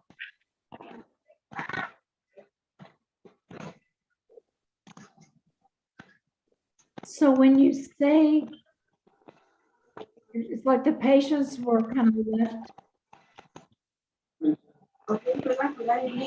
side. Sí.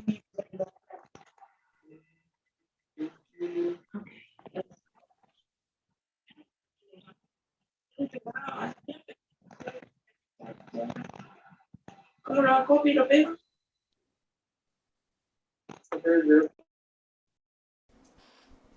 Y tal vez el mismo administrador de la sesión puede silenciar los otros micrófonos. El host.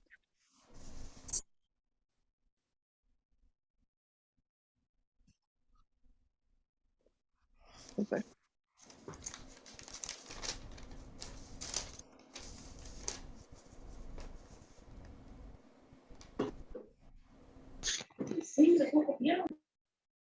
Okay, so there was some difficulty working with the patients and the community in the way that you usually worked with people and the way you preferred to work.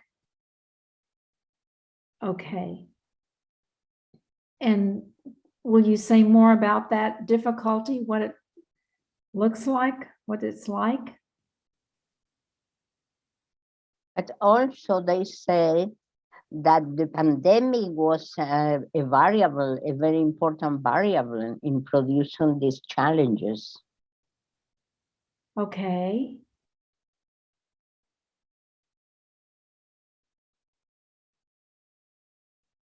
No sé si estamos... ok, sí, bueno, tal vez cabe destacar que junto con Valentina, nosotras ingresamos durante el proceso de pandemia y ahí marca una diferencia porque previo al proceso de toda la pandemia, existían espacios en los cuales se invitaba a parte de nuestra población para poder hacer distintos talleres, ¿no? Y entre esos talleres estaba la temática de adicciones o de consumo problemático de sustancias. Y ahí el gran experto un poco es Pablo, que nos acompaña el día de hoy. Okay. Que él podría un poquito compartir cómo fue o cómo era previamente estos espacios. No sé si Pablo...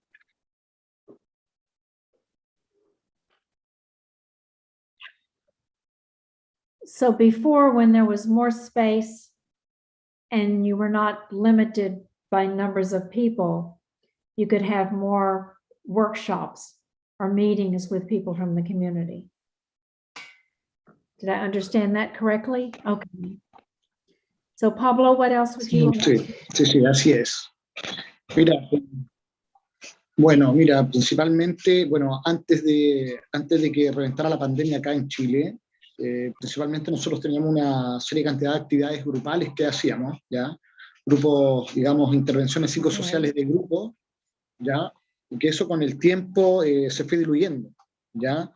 Por el mismo tema del aforo, porque no estaban las condiciones, digamos, inicialmente, y diseñamos un programa, digamos, igual de intervención en línea, ¿ya?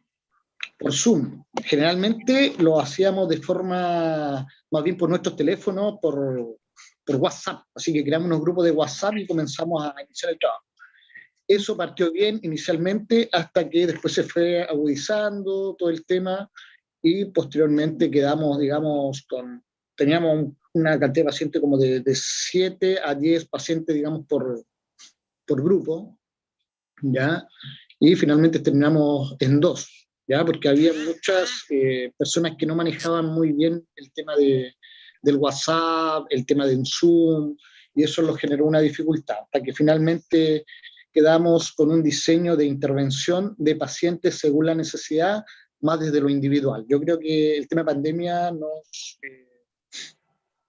nos pasó, digamos, una muy mala jugada, y también el tema que comenzamos a trabajar de una manera mucho más intensa también, las propias labores, digamos, de lo que era SAM.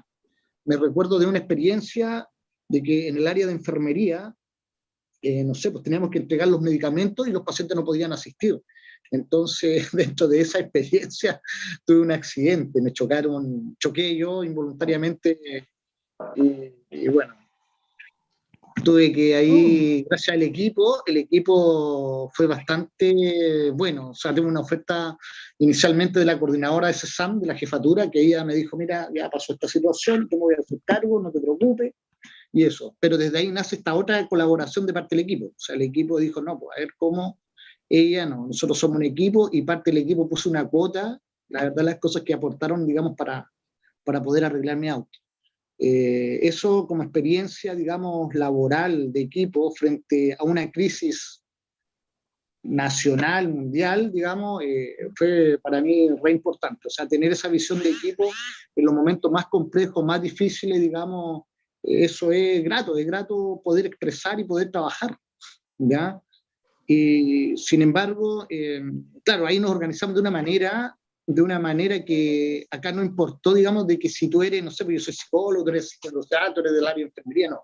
Acá como que en algún momento, sobre todo para llevar a cabo algunas acciones necesarias que teníamos que sacar adelante en el CESAM, nos coordinamos de tal manera que todo pudo salir bien, ¿ya? Por ejemplo, entregamos con las TENS en distintos móviles, porque tenemos 2 veces móviles nomás desde el hospital. En ese tiempo teníamos, me parece, una, no me recuerdo muy bien, pero tuvimos que organizar. Ya, sí, perfecto. Hablo muy rápido, entonces. Ya, está bien. Y bueno, nos organizamos de tal manera que se pudo sacar las tareas y los objetivos principales de que era mantener a los pacientes, digamos, estables, ya, en lo que era su tratamiento farmacológico, y lo más complejo, lo inyectable, claro, eso se realizaban los procedimientos en CESAM. Pero ahí a lo que yo me refiero es que hay hubo una excelente, digamos, coordinación, que no importaba del área que tú eras, sino que hubo una comunión, una unión, digamos, entre todos. Ya, yo puedo aportar acá, sí, ya ordenemos los fármacos. No sé, fue algo como, nunca yo había vivido algo así. Entonces a mí me pareció re importante esta unión, que no tan solo apelamos a lo que uno le compete nomás por su área o por su estamento, sino que apelar a lo más fundamental, que era entregar una atención óptima y precisa y a tiempo a nuestros pacientes. Eso como modo de experiencia. O sea, me han pasado varias cosas, varias situaciones, así desde un momento de no quedar sin ninguna demanda también en el programa de tratamiento, hasta tener una alta demanda en el mismo programa de tratamiento de adicciones, ¿ya? Hoy día eso se está regulando. Yo Ya se creo está que regulando, y lo que hemos decidido es como trabajar a base de los planes de intervención, que si logramos detectar algún paciente que tenga otra patología, digamos, se atiende en CESAM, es poder canalizar también este apoyo de adicciones para lograr, digamos, la mejora o el óptimo de su tratamiento, ¿ya? Pausa, Pablo. yo creo Sí. que podemos resumir la pandemia misma con dos ejes o elementos centrales. Lo primero es que la pandemia nos permitió como equipo generar un trabajo más transdisciplinario, mirando la necesidad del usuario, privilegiando lo que tiene que ver con el tratamiento farmacológico en unas primeras instancias. Y en unas segundas instancias, que ahí se vinieron principalmente las otras dificultades, fue en mirar que estábamos dejando de lado lo que tenía que ver con el trabajo más comunitario, más en red, más con las familias. Y lo que decía Pablo, que era uno de los trabajos potentes que hacíamos con la comunidad, era el trabajo con el programa de rehabilitación de alcohol y drogas, que finalmente ese programa tenía un trabajo cuando era presencial, un trabajo mucho más intensivo, en donde participaban no solamente los usuarios, sino también sus familias, y a veces hacíamos trabajos con el territorio, lo cual, a la vez de, por los límites que generó la pandemia y el ministerio en cuanto a distanciamientos y aforos, nuestro centro no pudo continuar realizando. Entonces, por un lado tenemos, ¿no es cierto?, este trabajo más transdisciplinario, pero por otro lado tenemos falta de poder cumplir con esta mirada mucho más comunitaria y territorial con las familias y el paciente finalmente. Pero que también se puede ir subsanando con la co-construcción de los planes de intervención, los cuales en pandemia nos ayudaron a facilitar el proceso terapéutico en nuestro centro. Los planes de intervención son uno de los objetivos que tienen nuestros usuarios al ingresar a nuestro centro, los cuales nuestra idea principal como equipo es hacerlo co-construido con el usuario, su familia y nosotros como equipo, para que de esa forma pueda haber un sustento y una mirada en torno a las problemáticas o al motivo de ingreso que tiene el usuario hacia nuestro dispositivo. No sé si se entendió. Traté de hablar lo más lento posible.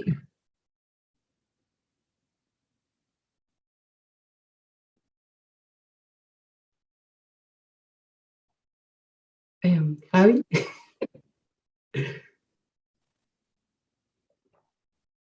Intervenciones, sí, intervenciones como el espacio de poder trabajar con los usuarios, ¿no? El poder yo intervenir en la familia, como el trabajo terapéutico en el fondo. Claro.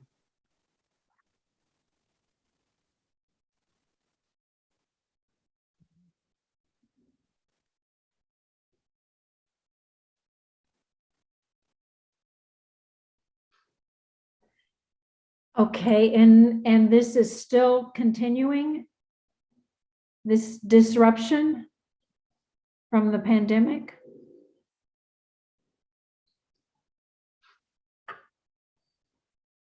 Hemos intentado de alguna forma poder volver a lo que es lo comunitario.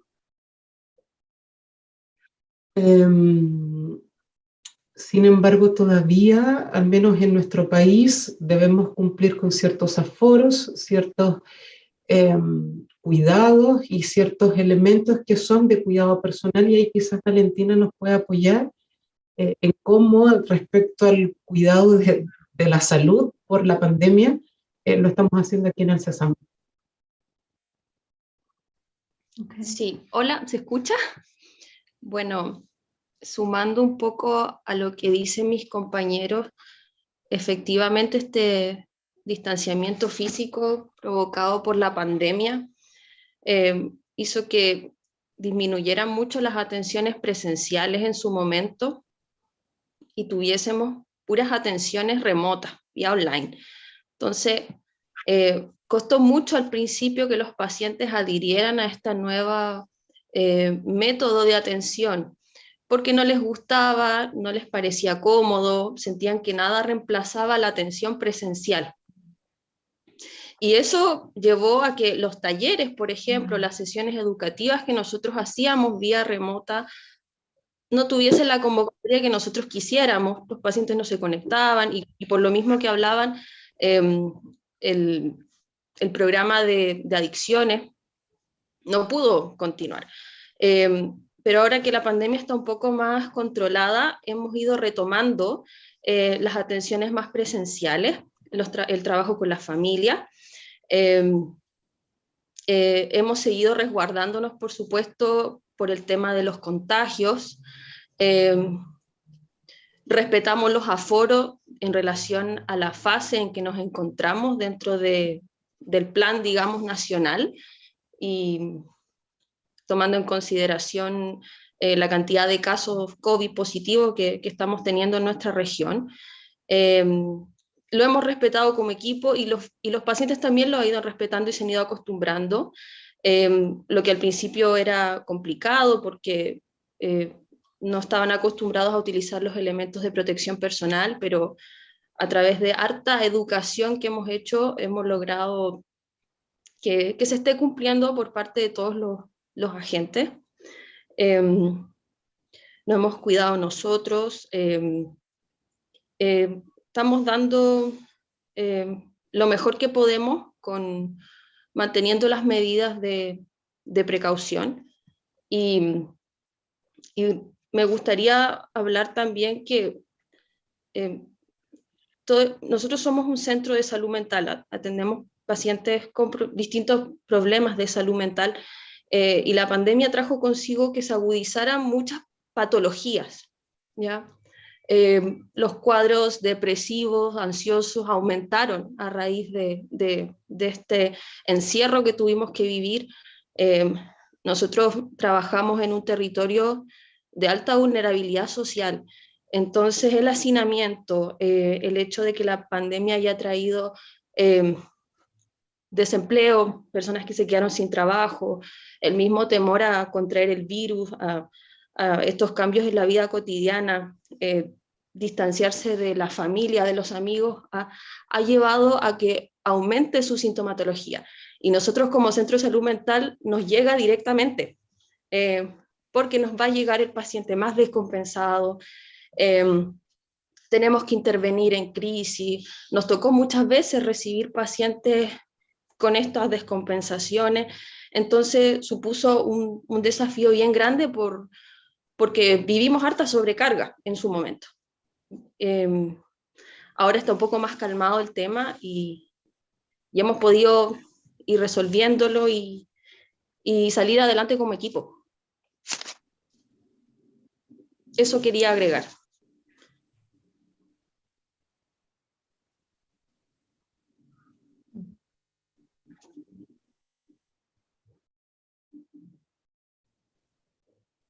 Wow. Overload almost sounds like an understatement. You must have felt like a tsunami had hit.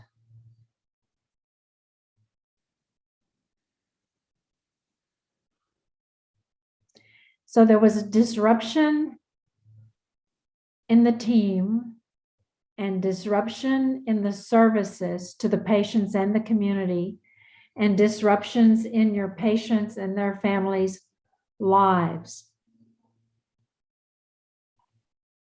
So you were kind of like trying to deal with an octopus.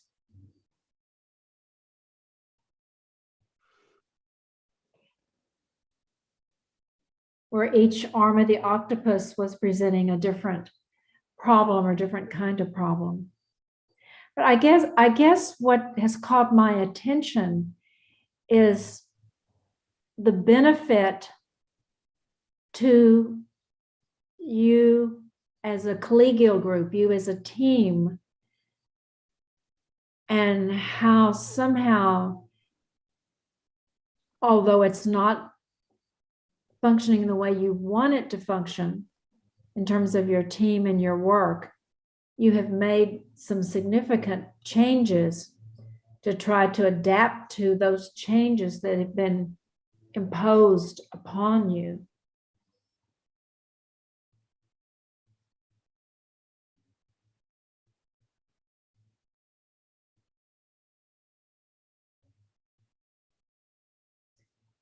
So that takes some strength. Where does that strength come from to be able to adapt as individuals and as a team? Me gustaría responder esa pregunta. Yo creo que esa fuerza, Okay. por lo que veo, nace como, ¿cómo decirlo? Como poder, en esta comunidad que se crea en el equipo, el poder apoyarnos, ¿no? Es decir, si uno cae, claramente el otro va a estar ahí para poder recogerlo y levantarlo para que podamos seguir trabajando entre todos, ¿no? O sea, yo creo que es como la motivación nace también de cuidarnos a nosotros y cuidar a la comunidad con la cual trabajamos.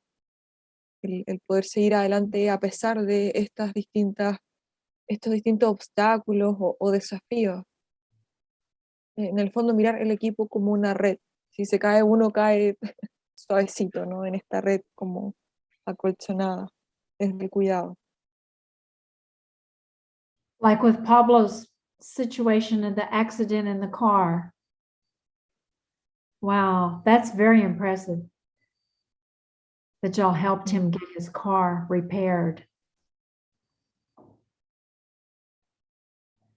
What ideas do other people have in terms of how? A mí se me ocurre, pensando en la pregunta, que una de las fuerzas que nacen creo que es la mirada que tenemos como equipo de la salud mental y de la dignidad de las personas que viven en nuestro territorio, de la dignidad de nuestros pacientes y verlos como sujetos de derecho. Creo que eso es una de las fuerzas que nos movilizan a nosotros como centro, el respeto y la dignidad por nuestros usuarios y sus familias. Y lo tenemos como una bandera para poder subsanar esas necesidades, ¿no? Y una de las necesidades potentes es el tratamiento farmacológico. En un principio de la pandemia, cuando tuvimos que entre todos organizar la entrega de los medicamentos, que es un poco lo que nos comentaba Pablo, y después esta fuerza de ir mirando nuevamente las oportunidades que nos daba la pandemia de ir trabajando en las otras necesidades que nos planteaba la misma comunidad, la familia y el usuario.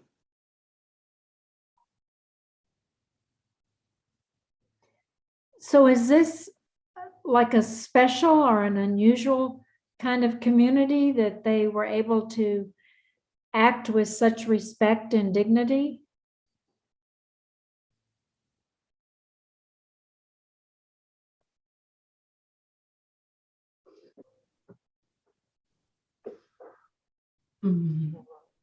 Creo que la pandemia nos hizo darnos cuenta de cómo mirábamos a nuestros usuarios. Creo que antes de la pandemia quizás nos habíamos generado esas reflexiones o no nos habíamos dado cuenta de manera tan potente. Entonces la pandemia vino un poco a remecer eso, a darnos cuenta de esa fuerza que quizás teníamos como equipo y que antes no la habíamos visto. No sé, Pablo, ¿tú qué opinas?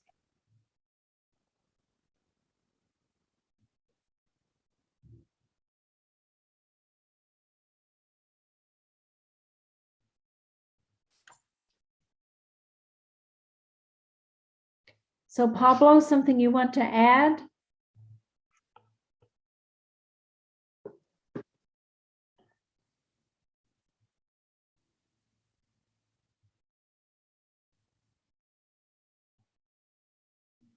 If I understood correctly, it sounded like two things were happening. That you were able to have a different idea about the community and a different idea about yourself as a team.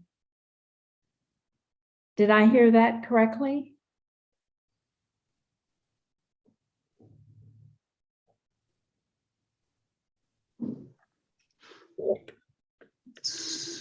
Javi, dale. Sí, yo creo que sí, como dice el Ale, un poco vino a remecer ciertas cosas y ahí empezamos a cuestionar tal vez la mirada que teníamos de lo que nos acontecía. De hecho, un poco lo que decía Jarlín en un comienzo, el darse una pausa y poder mirar tu trabajo. Creo que eso efectivamente pasó. Y dio la oportunidad para poder ver afuera y ver adentro, ¿no? Lo que estaba pasando en nuestras dinámicas.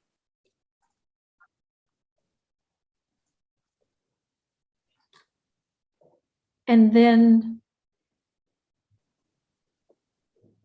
you, as a team, you started talking about this, or what happened then once you began to be aware of these dynamics?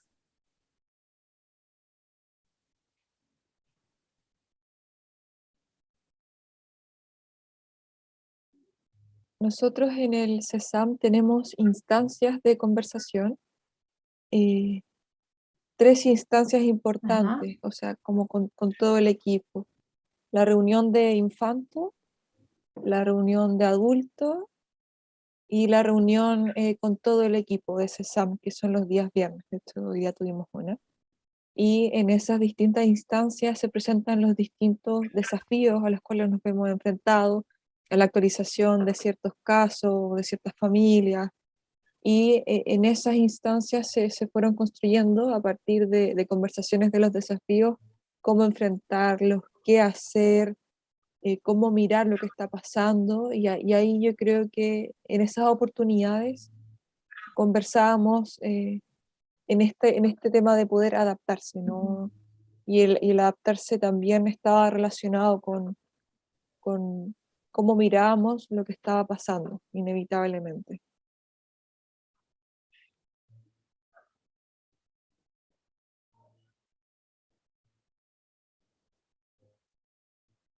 So thinking about how you were seeing something began to influence how you responded to it, how you adapted to it.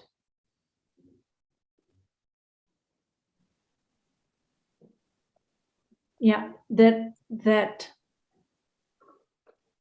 somehow seeing things differently led them to act differently.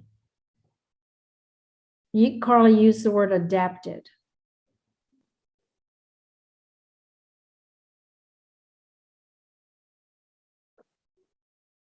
Sí.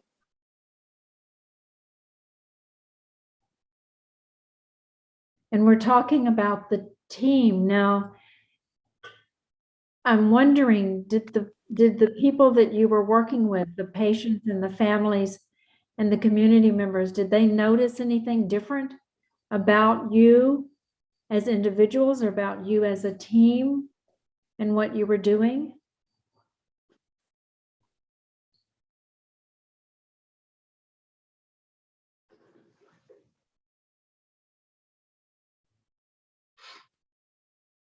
creo que algo interesante que ocurrió, no sé,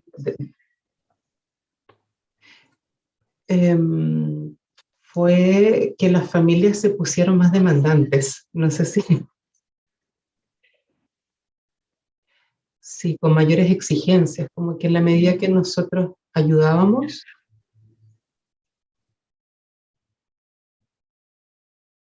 las familias solicitaban más cosas con menos tiempo de respuesta.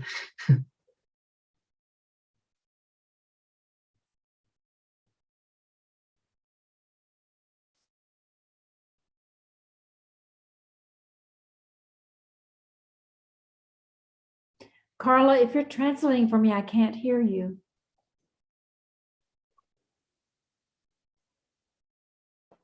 Sí, mira, a mí me tocó vivir una situación como muy en lo particular que nunca, digamos, lo había vivido, que fue que se me acercó una madre de un paciente que tiene un daño orgánico importante, y ellos no tenían nada para comer en su casa, y tiene una hija que ella tiene un local donde prepara comida y vende, y tenía que cruzar todo Tierras Blancas, y ella en eso que cruzaba todo Tierras Blancas, la paró Carabineros y le pasaron un parte sanitario, ¿ya?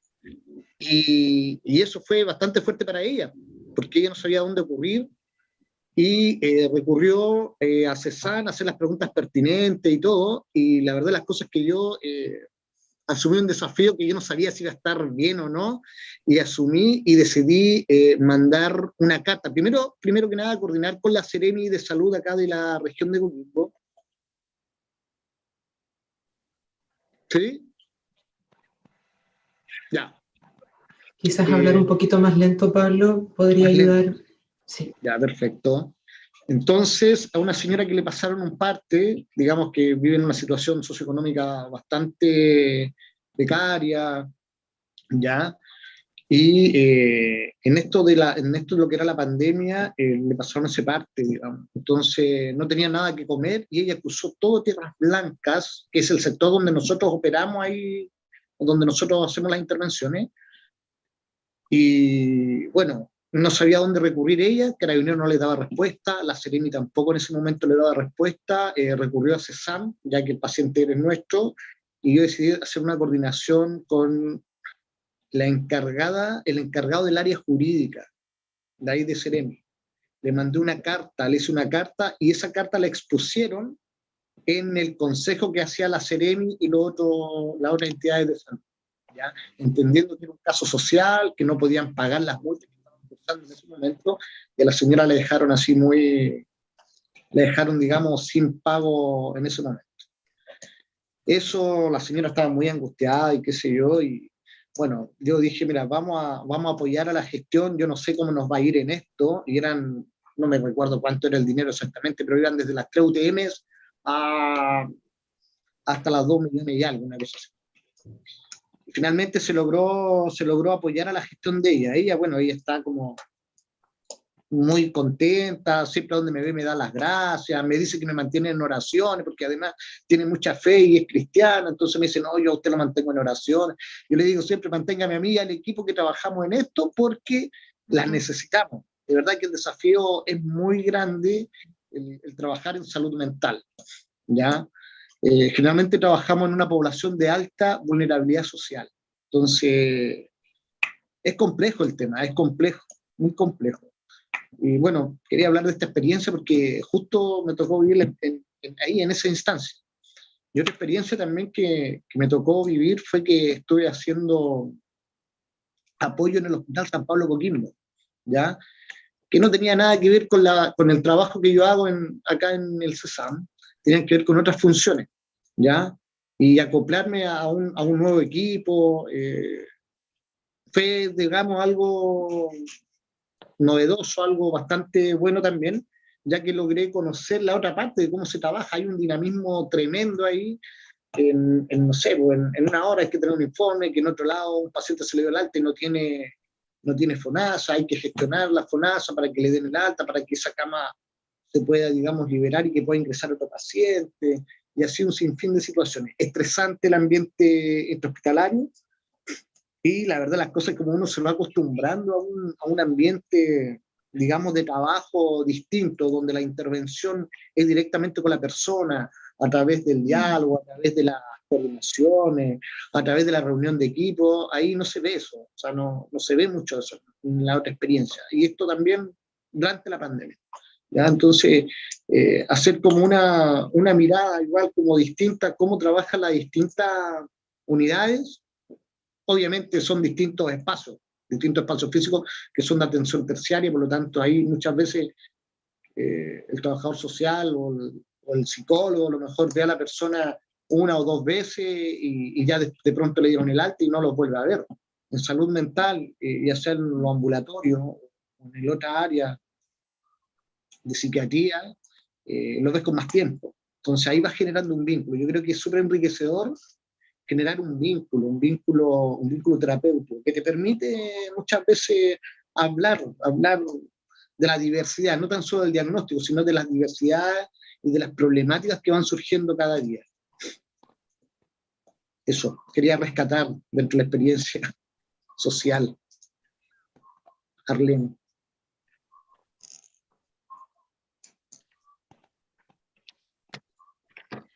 I want to ask something about the lady. Pablo, how did you find out about the lady and her problem with the police?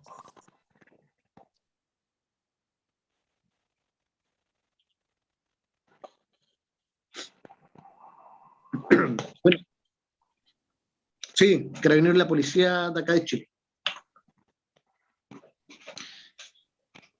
Mira, en verdad ella llegó solicitando hora con asistencia social, ¿ya? Eso fue como el tema central, asistencia social, y bueno, yo en realidad la oriento de alguna u otra forma, le dije que fuera a tal lugar a hablar, era imposible que ella pudiese ir a hablar porque demasiada carencia de recursos económicos, entonces lo que a ella le pedí que me dejara sacarle una fotografía al carnet de identidad, pero ella llega buscando la ayuda porque estaba desesperada, porque supuestamente le habían dicho, a ella le habían dicho otros vecinos, que si no pagaba esa multa la iban a llevar detenida. Entonces ahí se angustió y llega a pedir la asistencia social y yo la apoyo. Le pido su carnet de identidad, le saqué una foto y yo le dije que le iba a hacer un informe social. Entonces hice un informe social, adjunté, digamos, la fotocopia de carnet y la derivé a la Seremi de Salud en ese entonces. Y resultó bastante bien porque en esos días, precisamente, era día martes y el día jueves tenían una reunión. Yo no sé si han habido otros casos o no, pero ese caso fue un caso como emblemático porque se discutió como a nivel regional. Así que yo dije, bueno, deben haber muchos otros casos como este, pero ella, de verdad que las condiciones no les permitían como para pagar, mucho menos. Pero ella buscó el apoyo. Ella creo que tiene un sentimiento de pertenencia, digamos, a nuestro centro de salud, porque, bueno, su hijo se atiende con nosotros, ella me parece que participó en algunos grupos familiares, ecológico, social, multifamiliar, por lo tanto, tenía además este sentimiento de pertenencia antes de la pandemia. Entonces ya nos conocía, ya nos ubicaba, sabía dónde recurrir si es que eventualmente tenía dudas, y eso. Yo creo que nace esta búsqueda de solicitar ese apoyo, es porque ella se sentía parte de este establecimiento, parte de este sentido de pertenencia. Había un vínculo. Sounds very important and something, yeah, something for your team to think about. What do you as a team and what do your other colleagues at the center do that helps people feel they belong and have a sense of ownership? That sounds very, very important. That's one thing I was thinking. And another thing that I was thinking is how much from the pandemic and some of your clients or patients' experiences, you were learning about some of the other agencies or services in the community, like the legal system, the police.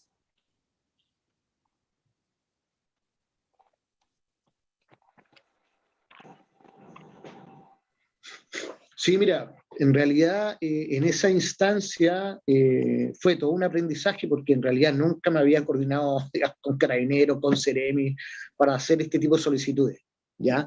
Desde el área social siempre como que generas como las coordinaciones de redes, saber cómo o conocer cómo funciona el otro programa de salud para hacer la derivación, si es de menor o mayor complejidad en la atención y eso. Entonces, yo creo que fue un aprendizaje, todas estas acciones, yo creo que tenemos un potencial, un gran potencial, yo creo que cada uno de este equipo y de los equipos que trabajan también tienen un potencial enorme de poder generar nuevas líneas de trabajo, de poder generar nuevas líneas de coordinaciones en pro de los pacientes.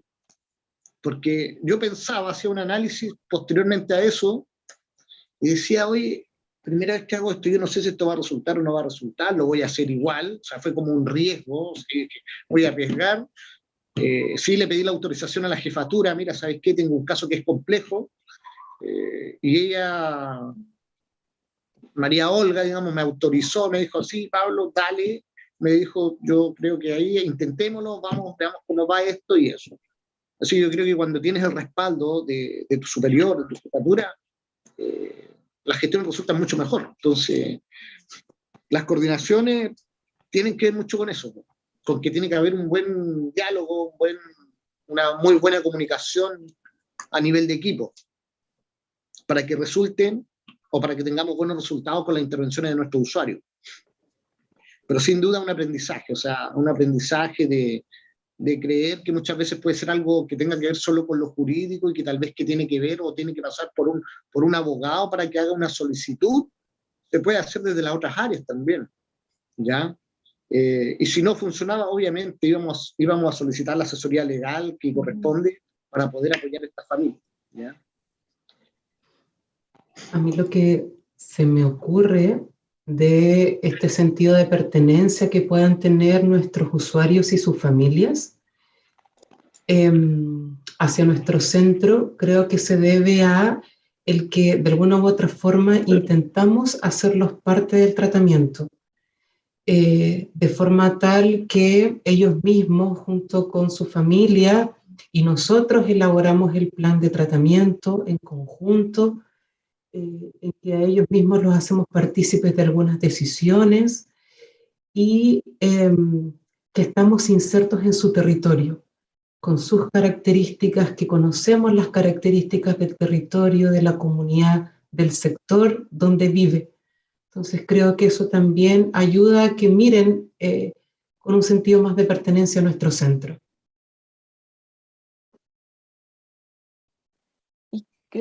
And it sounds like the leadership at the center really trust the members of your team. So that if you want to do something unusual, they trust you to do it and to coordinate with who you need to coordinate with. You're a very impressive team. Muchas gracias. Creo que sí, eso es uno de los pilares fundamentales, la confianza, ¿no? De las coordinaciones o los líderes de nuestro centro, nuestro operar. Creo que ahí sí, creo que es una reflexión bien importante, ¿no?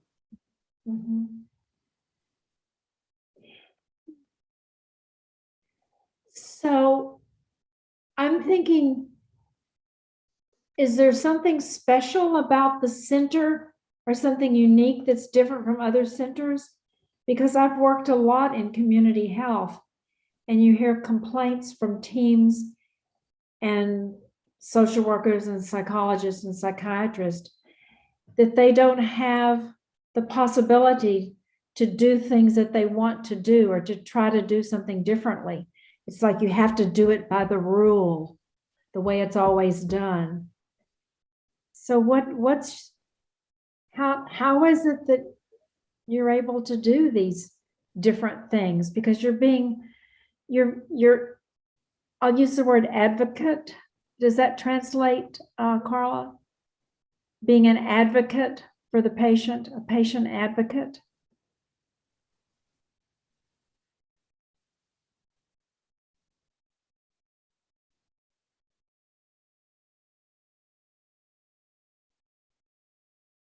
you're supporting your patient, like with the legal system or the food system.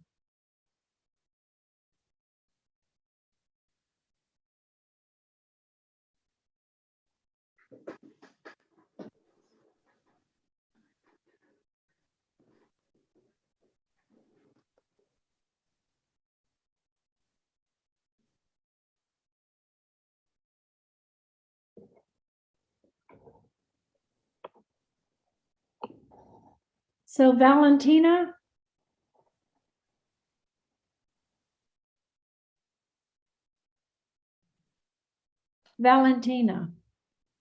I'm wondering what you're thinking as you're listening to your colleagues talking.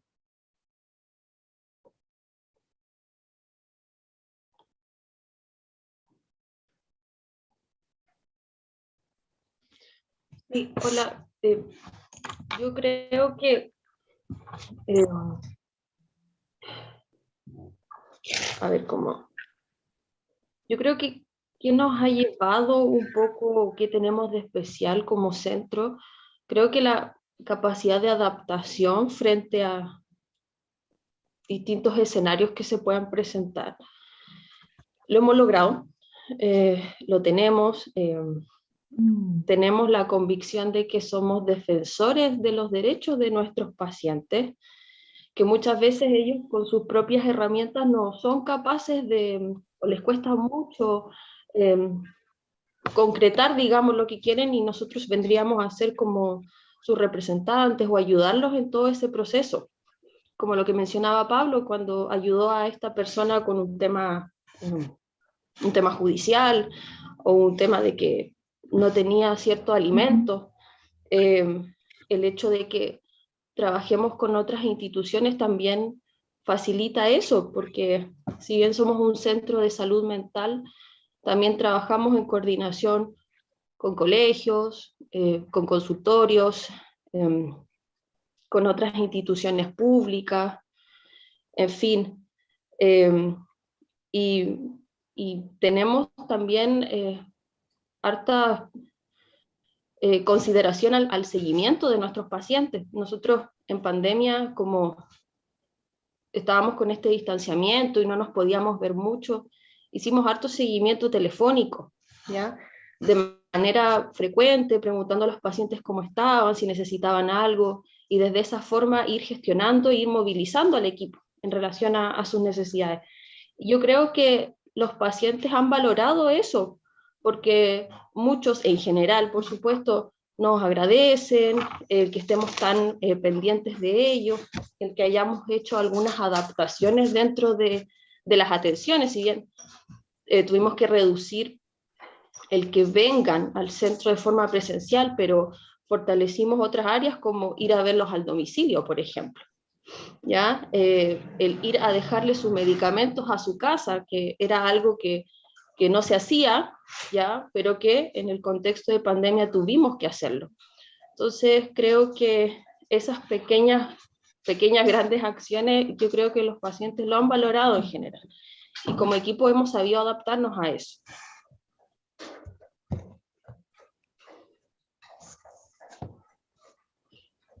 So do you think the patients think of the team members as like family, or like aunts and uncles, or fairy godmothers or fairy godfathers?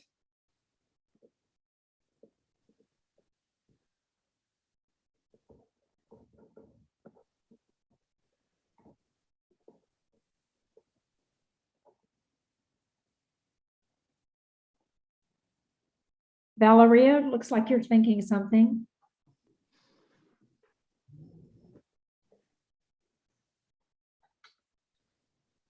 Yo creo que nos ven como personas que podemos ayudar, y eso lo vemos reflejado, por ejemplo, cuando ocurre algún evento, alguna crisis, a veces en el contexto de la familia del paciente, a veces los primeros a los que recurren es a nosotros, para recibir orientación en relación a dónde tienen que ir o qué hacer, o para contención.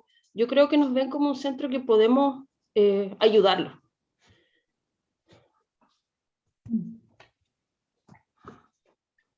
Wow.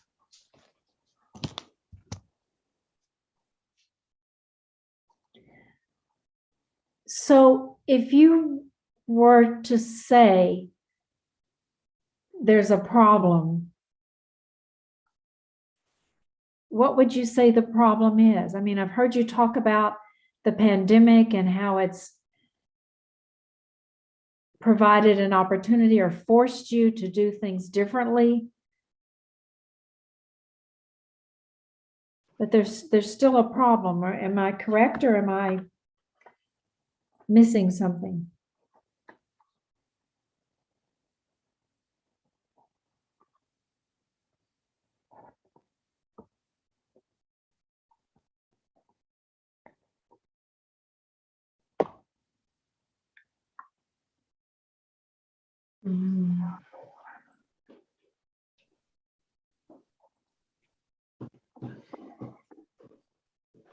You said that you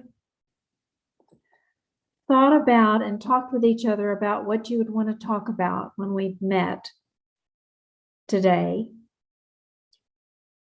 Did you talk about what you hoped or wished you would come from, or the result of the talking would be?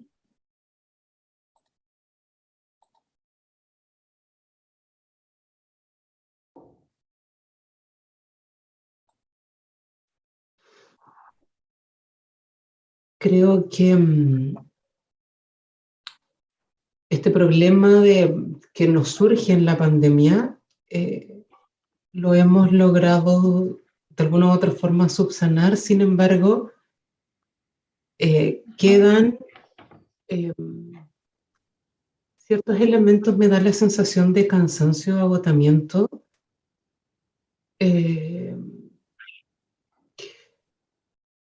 Un poco desde el propio operar, ¿no? De la pandemia, que fue bien demandante, como mencionábamos. Las familias en su tiempo se tornaron también más demandantes, un poco para subsanar estas otras necesidades. Entonces creo que una de las principales dificultades que pudiésemos observar es este agotamiento, ¿no? Y otro es esta imposibilidad que tenemos todavía de volver a hacer más comunidad. No sé qué opina el resto de mis compañeros.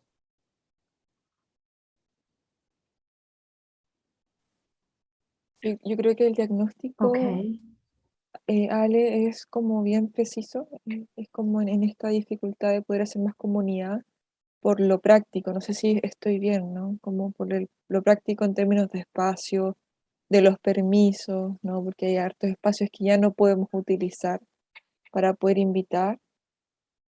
Pero hace poco en el CESAM, no recuerdo en la conversación, pero tal vez es una invitación y tal vez ahí un poco, no sé si se resuelve o no el problema, pero la invitación a salir del CESAM, que tiene sus consideraciones y las hemos hablado, ¿no? Pero a salir del CESAM, ¿no?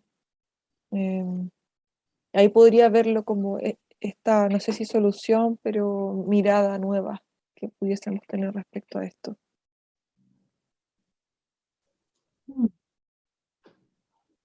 Mm-hmm.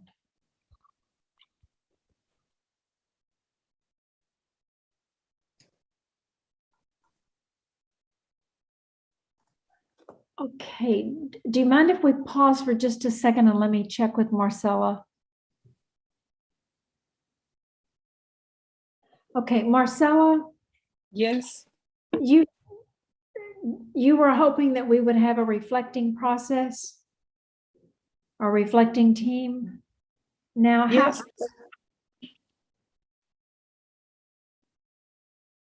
I hear you.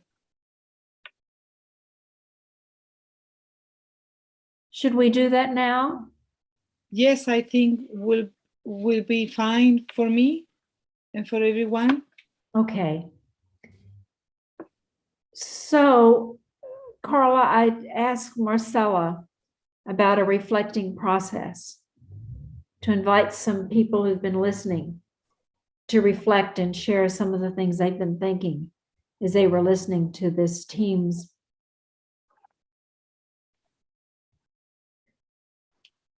Yeah, I would like to have 3 people volunteer.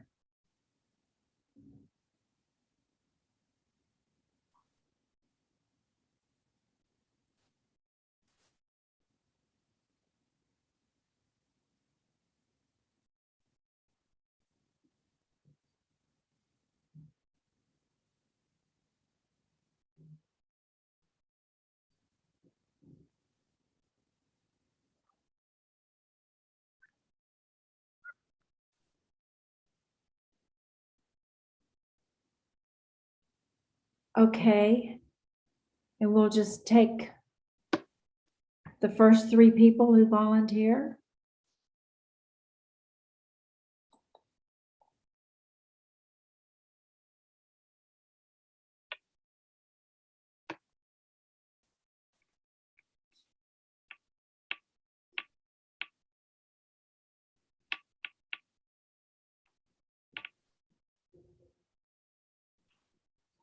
So I guess I should ask, do those of you who are in this seminar, do you know what I'm referring to when I talk about a reflecting process or reflecting team, where people who've been listening and watching share some of the conversations they've been having privately in their own head with those of us who've been talking, and we just simply listen?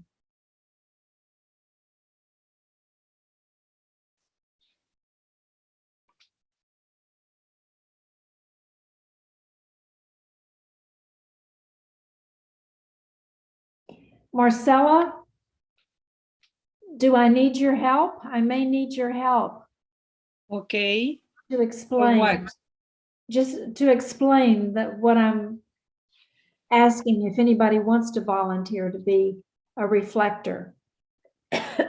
Ok, el equipo reflexivo es una invitación a todo lo que hemos ido escuchando, que podamos hacer esta reflexión, ideas, preguntas, motivaciones, comentarios, experiencias, cualquier cosa que queramos compartir al equipo. Entonces, ella pide 3 personas para que puedan conversar, y a eso se le llama equipo reflexivo, y podamos reflexionar sobre lo que escuchamos. Entonces, ahí está Corina Calle, que dice que quiere ser parte del equipo reflexivo. Gracias, Corina. ¿Alguien más? On the chat, Patricia, did you volunteer?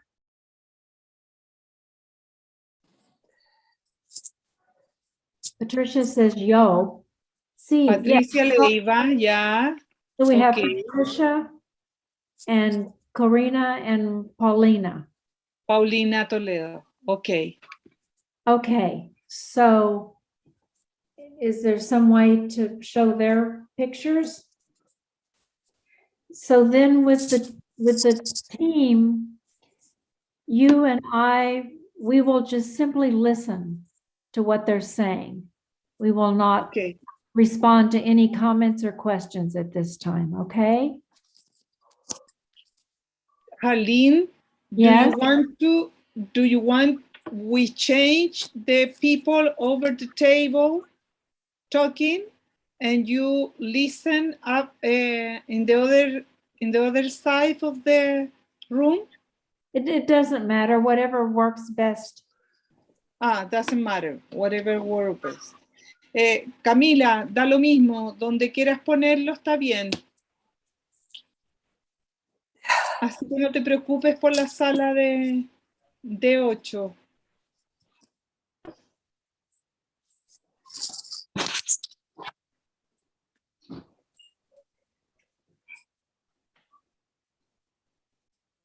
Lo dejamos así. Deme un momentito, lo cambio el tiro. Ok, gracias.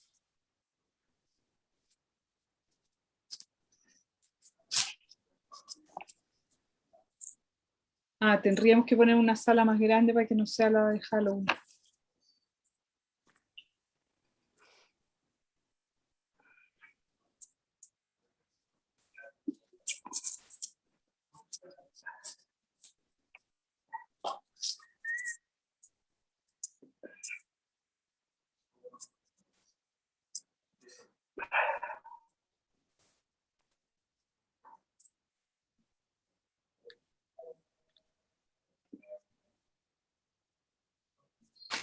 If it's too difficult to have their pictures, then we'll just hear their voices.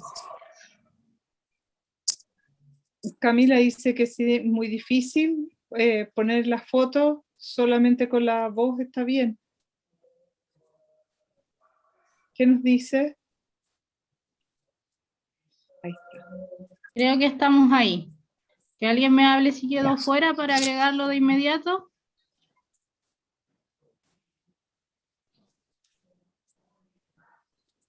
Creo que yo. Creo que yo estoy fuera. La Patricia Leiva, pero hay una P ahí. Ah, ese es Pablo. No era mi P. Ya, lo pongo al tiro. So we have Karina, Patricia, and Paulina. Who would like to share your inner thoughts first? Ya, yo. ¿Cómo se pone? ¿Cómo pongo el dedo? Así. Ya. ¿Yo hablo? A ver. ¿Me escuchan? Sí, te escucho. Ya. Bueno, primero que nada, felicitar a este equipo de personas que tienen un trabajo tan difícil, porque supongo que es un trabajo bastante difícil trabajar con personas de enfermedades mentales, pero y felicitarlos por su adaptación a esta nueva modalidad a partir del COVID, que a todos nos ha costado bastante, pero me gustaría que me dijeran cuál es el aspecto positivo que han sacado de esta crisis, ¿no? De haber tenido que atender a los pacientes, a los consultantes en una nueva modalidad, como se dice. Y si continúan ahora con esa modalidad de intervención virtual o han regresado a su modalidad anterior. Okay, Patricia, thank you. They're not going to respond directly to your question right now. Okay, so Karina or Paulina, who will be next? Ah, ok. Continúo yo. La verdad, cuando estaba escuchando al equipo, sentía como todas las emociones que pudieron haber estado generándose o girando en este equipo dentro de una situación social muy compleja.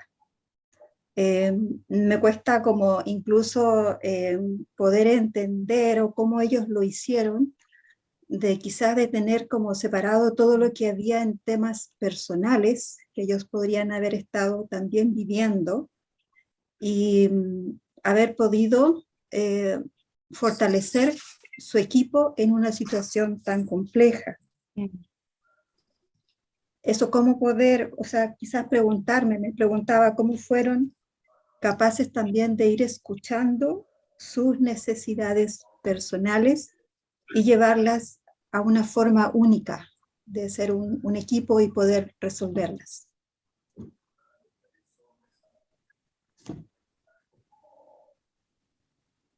Thank you.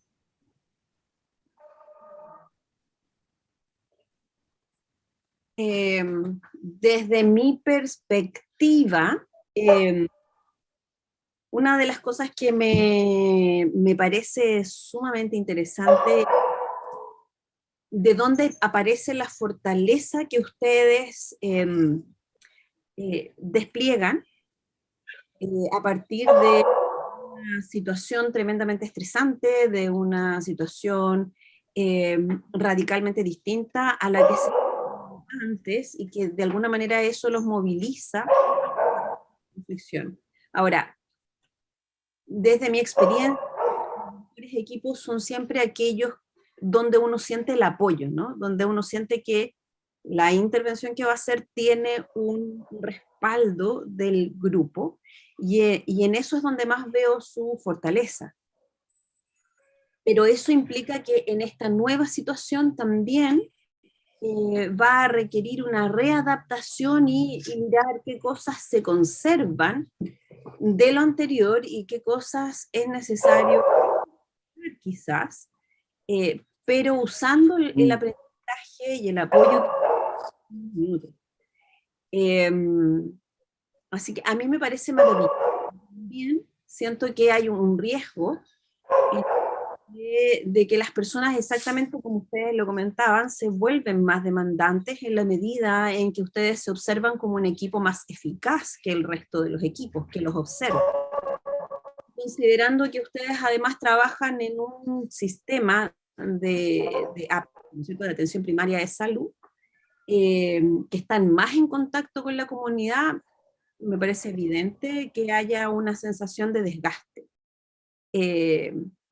Porque muchas veces las personas en las comunidades sienten que sus necesidades no están cubiertas. Y el único centro que les está generando este apoyo son ustedes, porque van al hospital y el hospital les dice que los va a atender de aquí a 6 meses más, o el hospital les dice que pucha, qué pena que tenga dolor de barriga y la operación que hay que hacer se va a hacer de aquí a 2 años más, porque no se está haciendo.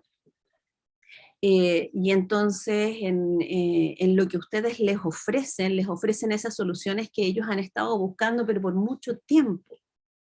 Y en ese sentido yo siento que el desgaste era un riesgo.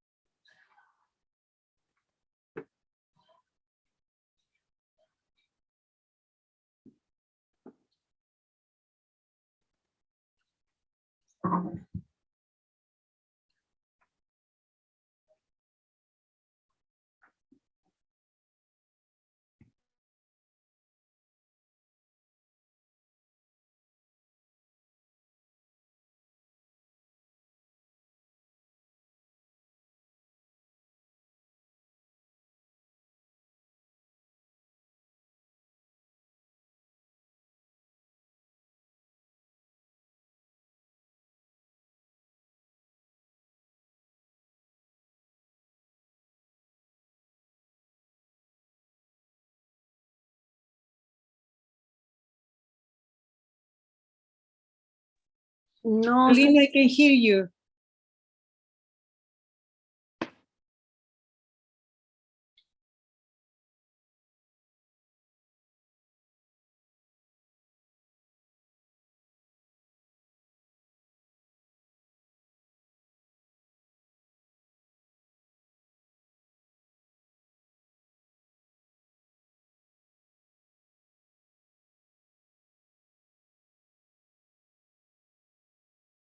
We cannot hear you.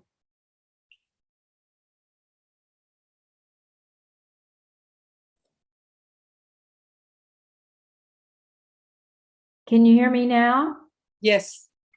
Okay, somehow I got muted. I don't know how, but okay, so I'm going to ask the team members to talk with each other and share some of the things that you are thinking now after having been talking with me and listening to the reflectors.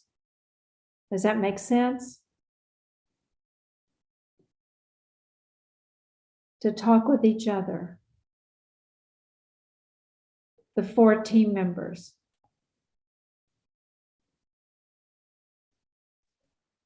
Ok, pero es que no se escuchó lo que dijo Jarlín. And Valentina is Sí, you're muted. sí, yo escuché. Ah, yo no escuché. Alguien dice que no escuchó lo que yo dije. Ah, no, Jarlín dijo Ah. algo. O no tiene que, no teníamos que escuchar lo que dijo Jarlín.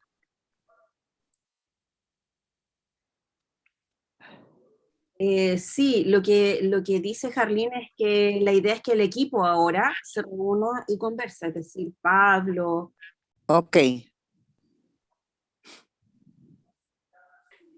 Bueno, escuchándoles, pensaba en esa pregunta que muchas de ustedes nos dijeron de dónde sacábamos esto, y nunca me había hecho esa pregunta. Eso es súper interesante, no me había hecho esa pregunta, ni tampoco había mirado un poco el cómo nos armamos en estas circunstancias que si bien es cierto fue adversa. El ser un centro de carácter secundario, perteneciente al Hospital de Coquimbo, adosado en el territorio, es una característica distinta. Entonces,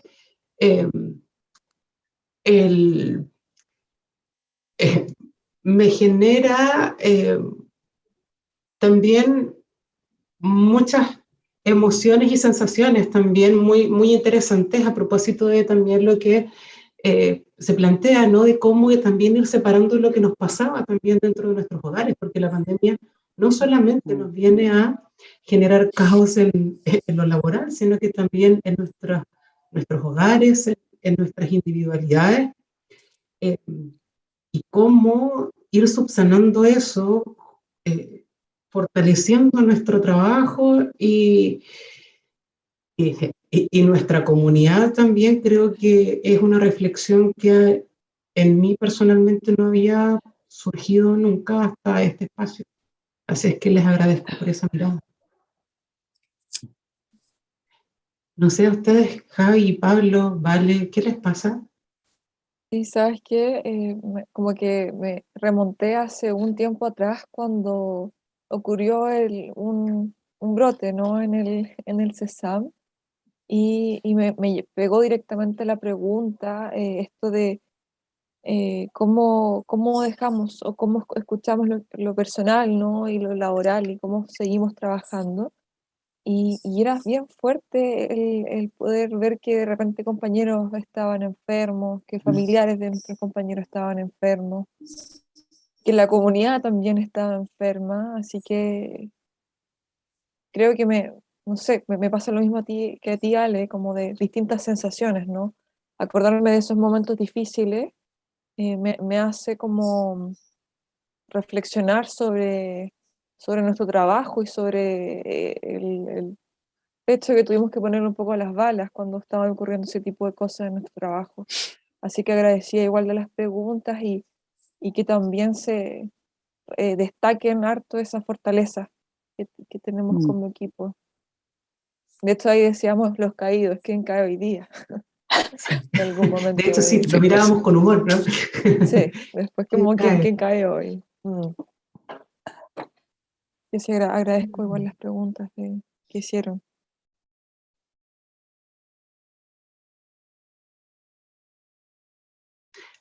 Ahora que lo mencionas, Javi, creo que es súper importante destacar lo curioso que pasó ahí, porque finalmente empezamos a caer en este brote de COVID que se originó, pero cuando ya las otras necesidades de la comunidad estaban subsanadas, ¿no? Como este brote pandémico que vino a atacar un poco a la comunidad y al territorio.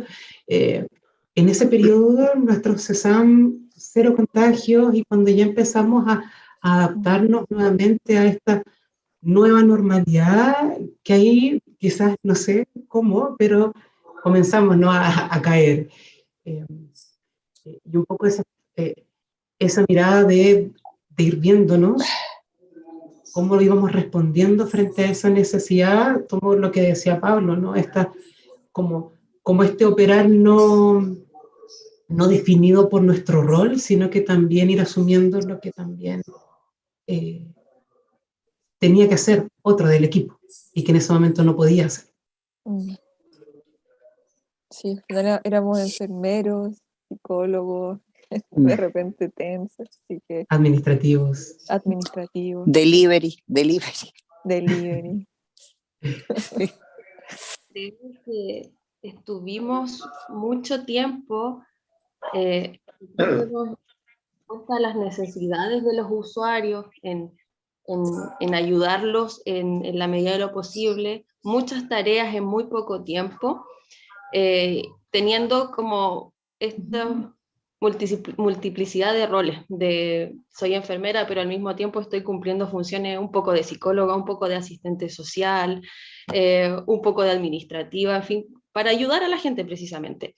Y nos enfocamos tanto en eso que descuidamos un poco nuestra salud, en nuestra afán por querer dar respuesta pronto frente a pacientes que estaban realmente mal. Nos agotábamos, pero seguíamos porque queríamos ayudarlo. Entonces descuidamos el aspecto de nuestra salud, y creo que este brote que tuvimos hace unos meses atrás vino como a remecernos un poco y hacer como un pare y decir, ok, preocupémonos también de nosotros como equipo, de cómo estamos, de cuidarnos, vino como a hacer un quiebre un poco y de decirnos, preocupémonos un poco también de nosotros. Y justo se daba en un contexto donde estábamos con los pacientes más compensados, donde estaban relativamente estables, vino como en este momento, es como se calmó un poco la cosa, pero ahora con los pacientes, pero ahora enfoquémonos en cuidarnos nosotros también. Creo que a veces nos cuesta un poco darnos cuenta de eso.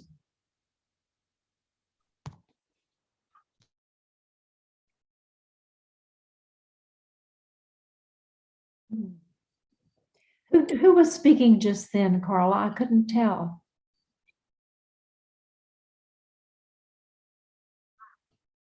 Okay. Sí, parece que tengo la cámara apagada. Creo que tengo un problema con mi cámara y no la puedo encender, por eso no me veo.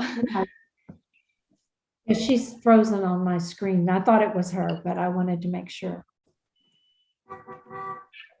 Okay. Mira, en realidad estaba pensando en aquella pregunta, ¿cuáles eran las fortalezas de este equipo, en realidad, que te llevaba a hacer todo este tipo de trabajos, de sobrecargarnos de alguna manera y tal vez no nos dábamos cuenta? Yo creo que prácticamente es un equipo bastante joven, diría yo, ¿ya? Un equipo bastante joven, un equipo con bastantes expectativas desde el punto de vista laboral, lo que hacemos. Yo escuchaba que todos mis compañeros estaban haciendo diplomados, mejorando sus capacidades, digamos, después que terminaron, digamos, su carrera. Entonces yo creo que eso ha sido fundamental, o sea, el equipo joven, la energía, la fortaleza, es lo que mantuvo a este equipo, o lo que sigue manteniendo a este equipo, ¿ya? Si bien en el transcurso de este periodo de COVID y todo, hubieron obviamente cambios importantes, donde compañeros se cambiaron a otras pegas, llegaron otros nuevos, del programa infante pasaron a adultos, ya había un dinamismo importante dentro del equipo, y que yo creo que esa capacidad de adaptarse rápidamente, digamos, a los cambios, es lo que nos ha llevado a fortalecernos como equipo. Y de cierta manera también pienso que en algún momento no nos veíamos nosotros. O sea, era como sacar en función, hay que estar en apoyo, hay que sacar la tarea, eso. Y si en algún momento nos veíamos a nosotros, es lo que a mí me pasa, en lo personal, si en algún momento nos veíamos a nosotros, nos veíamos un rato en la casa. Y yo siempre he separado un poco lo que es la pega y lo que es la vida personal, ¿ya? Entonces después yo reflexionaba en la casa, bueno, a mí me pasa esto en mi casa, con mi familia, con mi entorno, y eso lo tengo que resolver fuera. Si hay un planteamiento, si hay un objetivo claro a poder definir y poder concretar en lo laboral, se trabaja en pos de eso.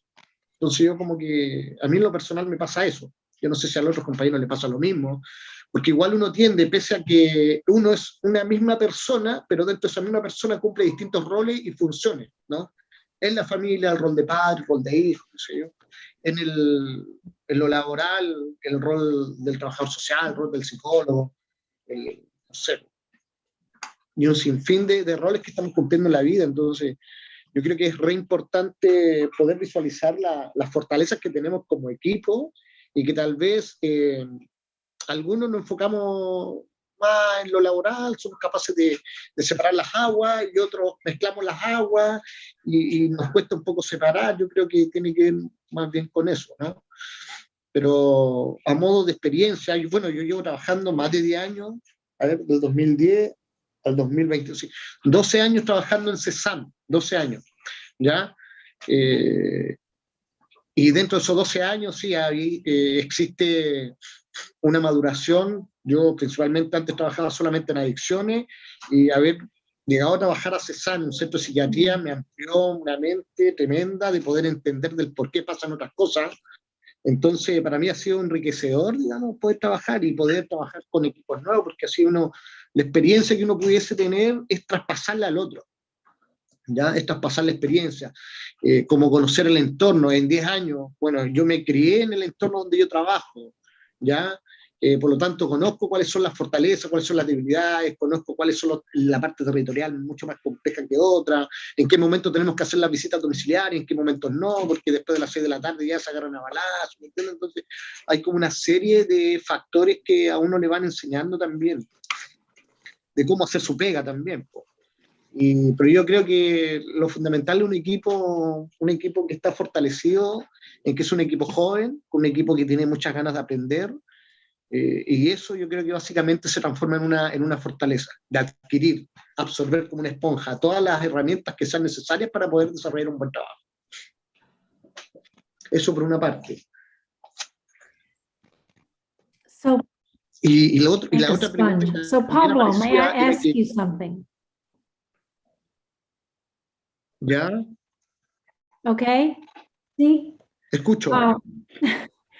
Okay, so you said two things that really caught my attention is that it's a young team.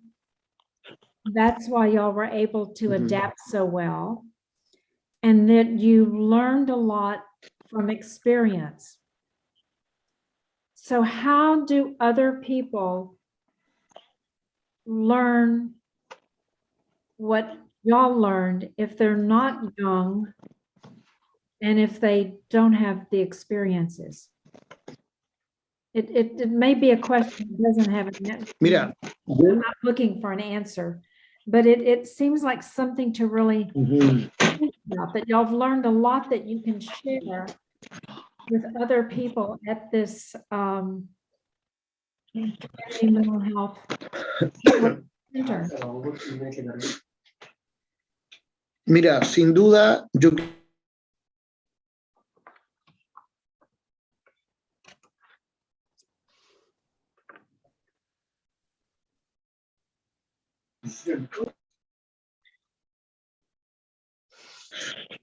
creo que toda experiencia, ya sea por alguien que está recién incorporándose al área de trabajo en lo que es salud mental, sea más joven o sea un paciente, o sea un usuario, o sea la familia del usuario, siempre hay un aprendizaje.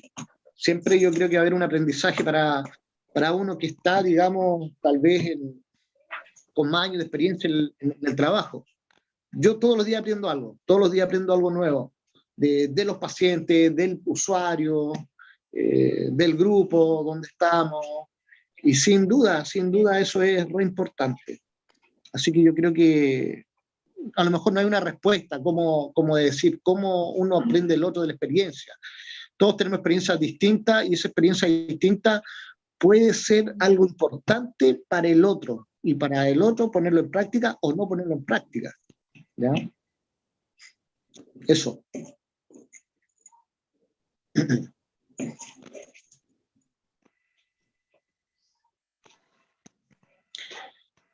Bueno, y quería hablar también sobre estaba reflexionando en relación a este tema de lo virtual, ¿no? Y lo presencial.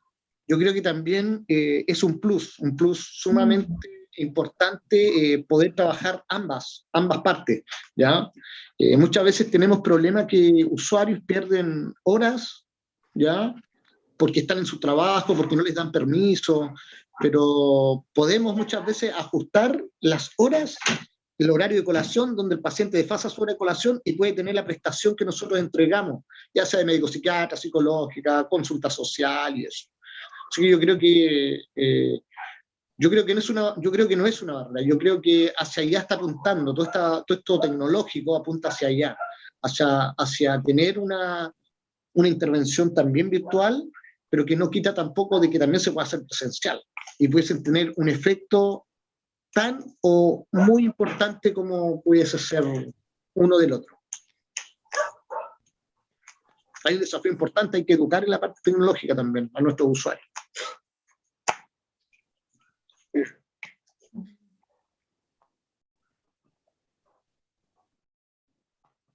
Bien. Thank you.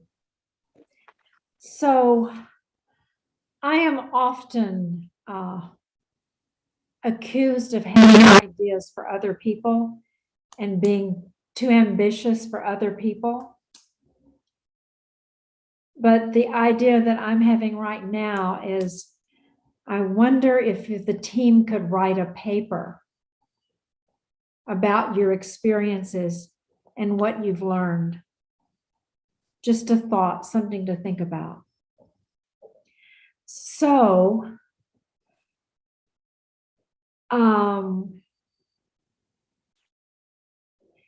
anyone else on the team have something else you would like to say now at this point?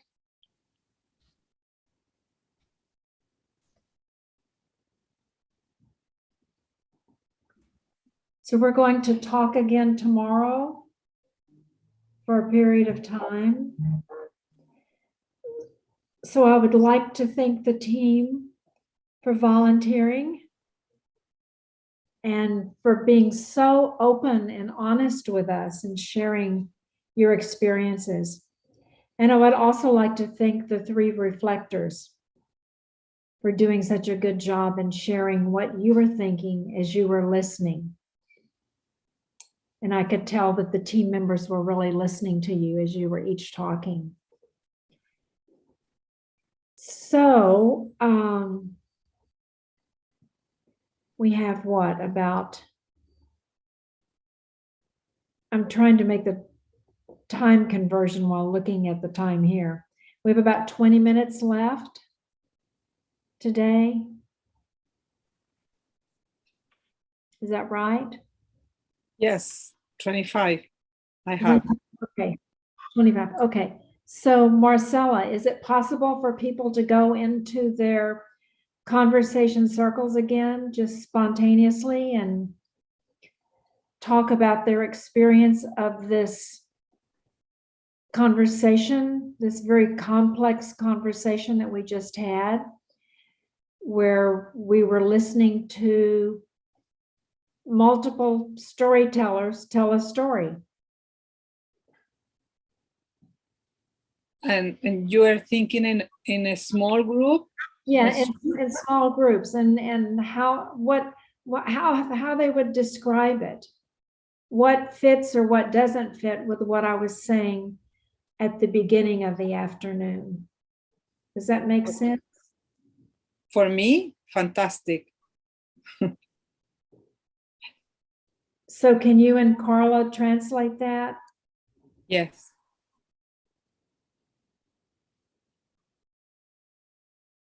Camila? Okay, what I want is for people to go into small conversations, like 5 or 6 people.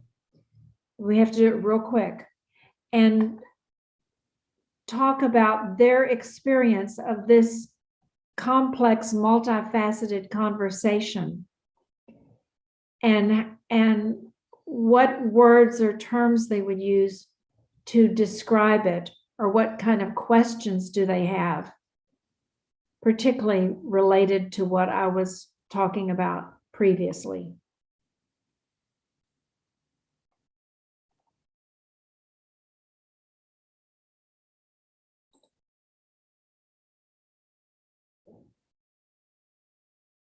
Okay, thank you.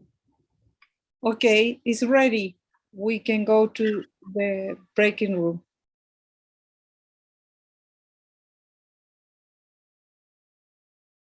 Te voy a llevar a mis alumnos de psicología comunitaria. Hola, parece que nos fuimos a otro grupo. Estamos en el grupo social. Sí, estamos en el pleno. En el Tienen plenario. razón. Todos juntos. So here we are. Ahora estamos todos en Ahí la sí. misma sala. I want to thank each and every one of you for today, and especially our team that volunteered and our reflectors that volunteered, and Carla and Marcella and her crew at Dialogos and the people at the university, and our sponsoring organizations and their special guest. Well, I see Loretto, I don't see Roxana right this minute. She's on another screen. Okay, so I'll very much look, there you are, Roxana, you're right in the middle of the screen. I very much look forward to seeing each and every one of you tomorrow. And so we Yes. still have a lot to do because there are a lot of questions and a lot of interest that I didn't get to today. But I'll start with sharing some of my ideas about the conversation and how I think it was some of what I talked about in action.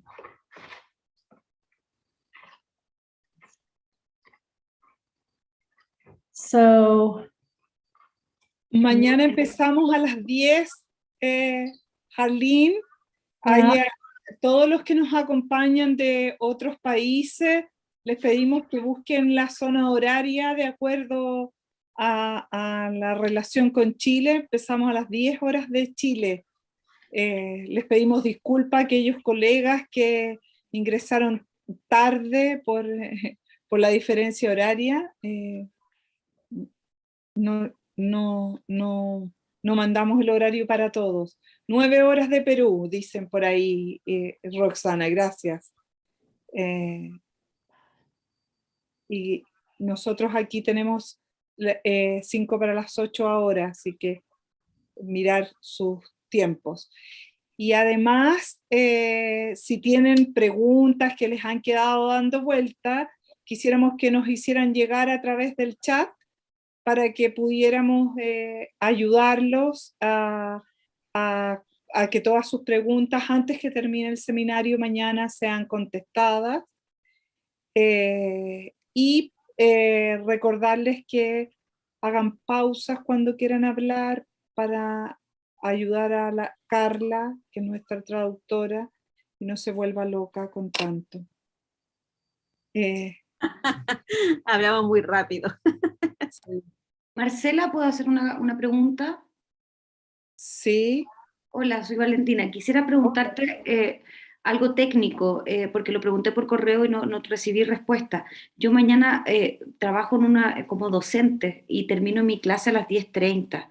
Me gustaría ingresar a esa hora, pero habías puesto un horario tope y después parece ser que no se puede ingresar. Quisiera ver si es posible hacer una excepción, porque es un tema laboral el que me impide ingresar antes. Sí, no te preocupes. Lo vamos a tener en consideración, no te preocupes. Muy amable, gracias. Ok, ¿estamos listos, Harleen? You are ready for today? Is enough? I think it's enough if everybody's ready to have a Friday night. Yes. Yes. Friday night. Let me get my dog. I'll show you my dog. I'm going to take my dog for a walk. Oh, yeah. We hear him. Here.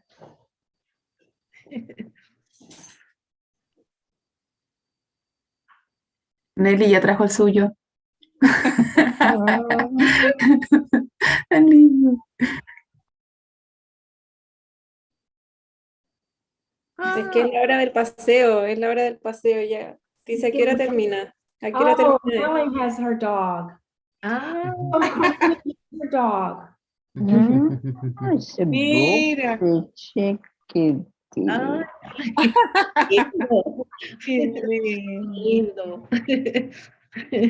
He's a rescue dog. Somebody didn't want him. Mine too. Mine is a rescue dog too. Really? Oh, Yeah. okay. So they're lucky dogs, aren't they? Okay, see you tomorrow. Thank you very See you. much. Thank you. See you. Okay, Thank you. Bye. bye. Bye bye. Bye bye. Bye bye.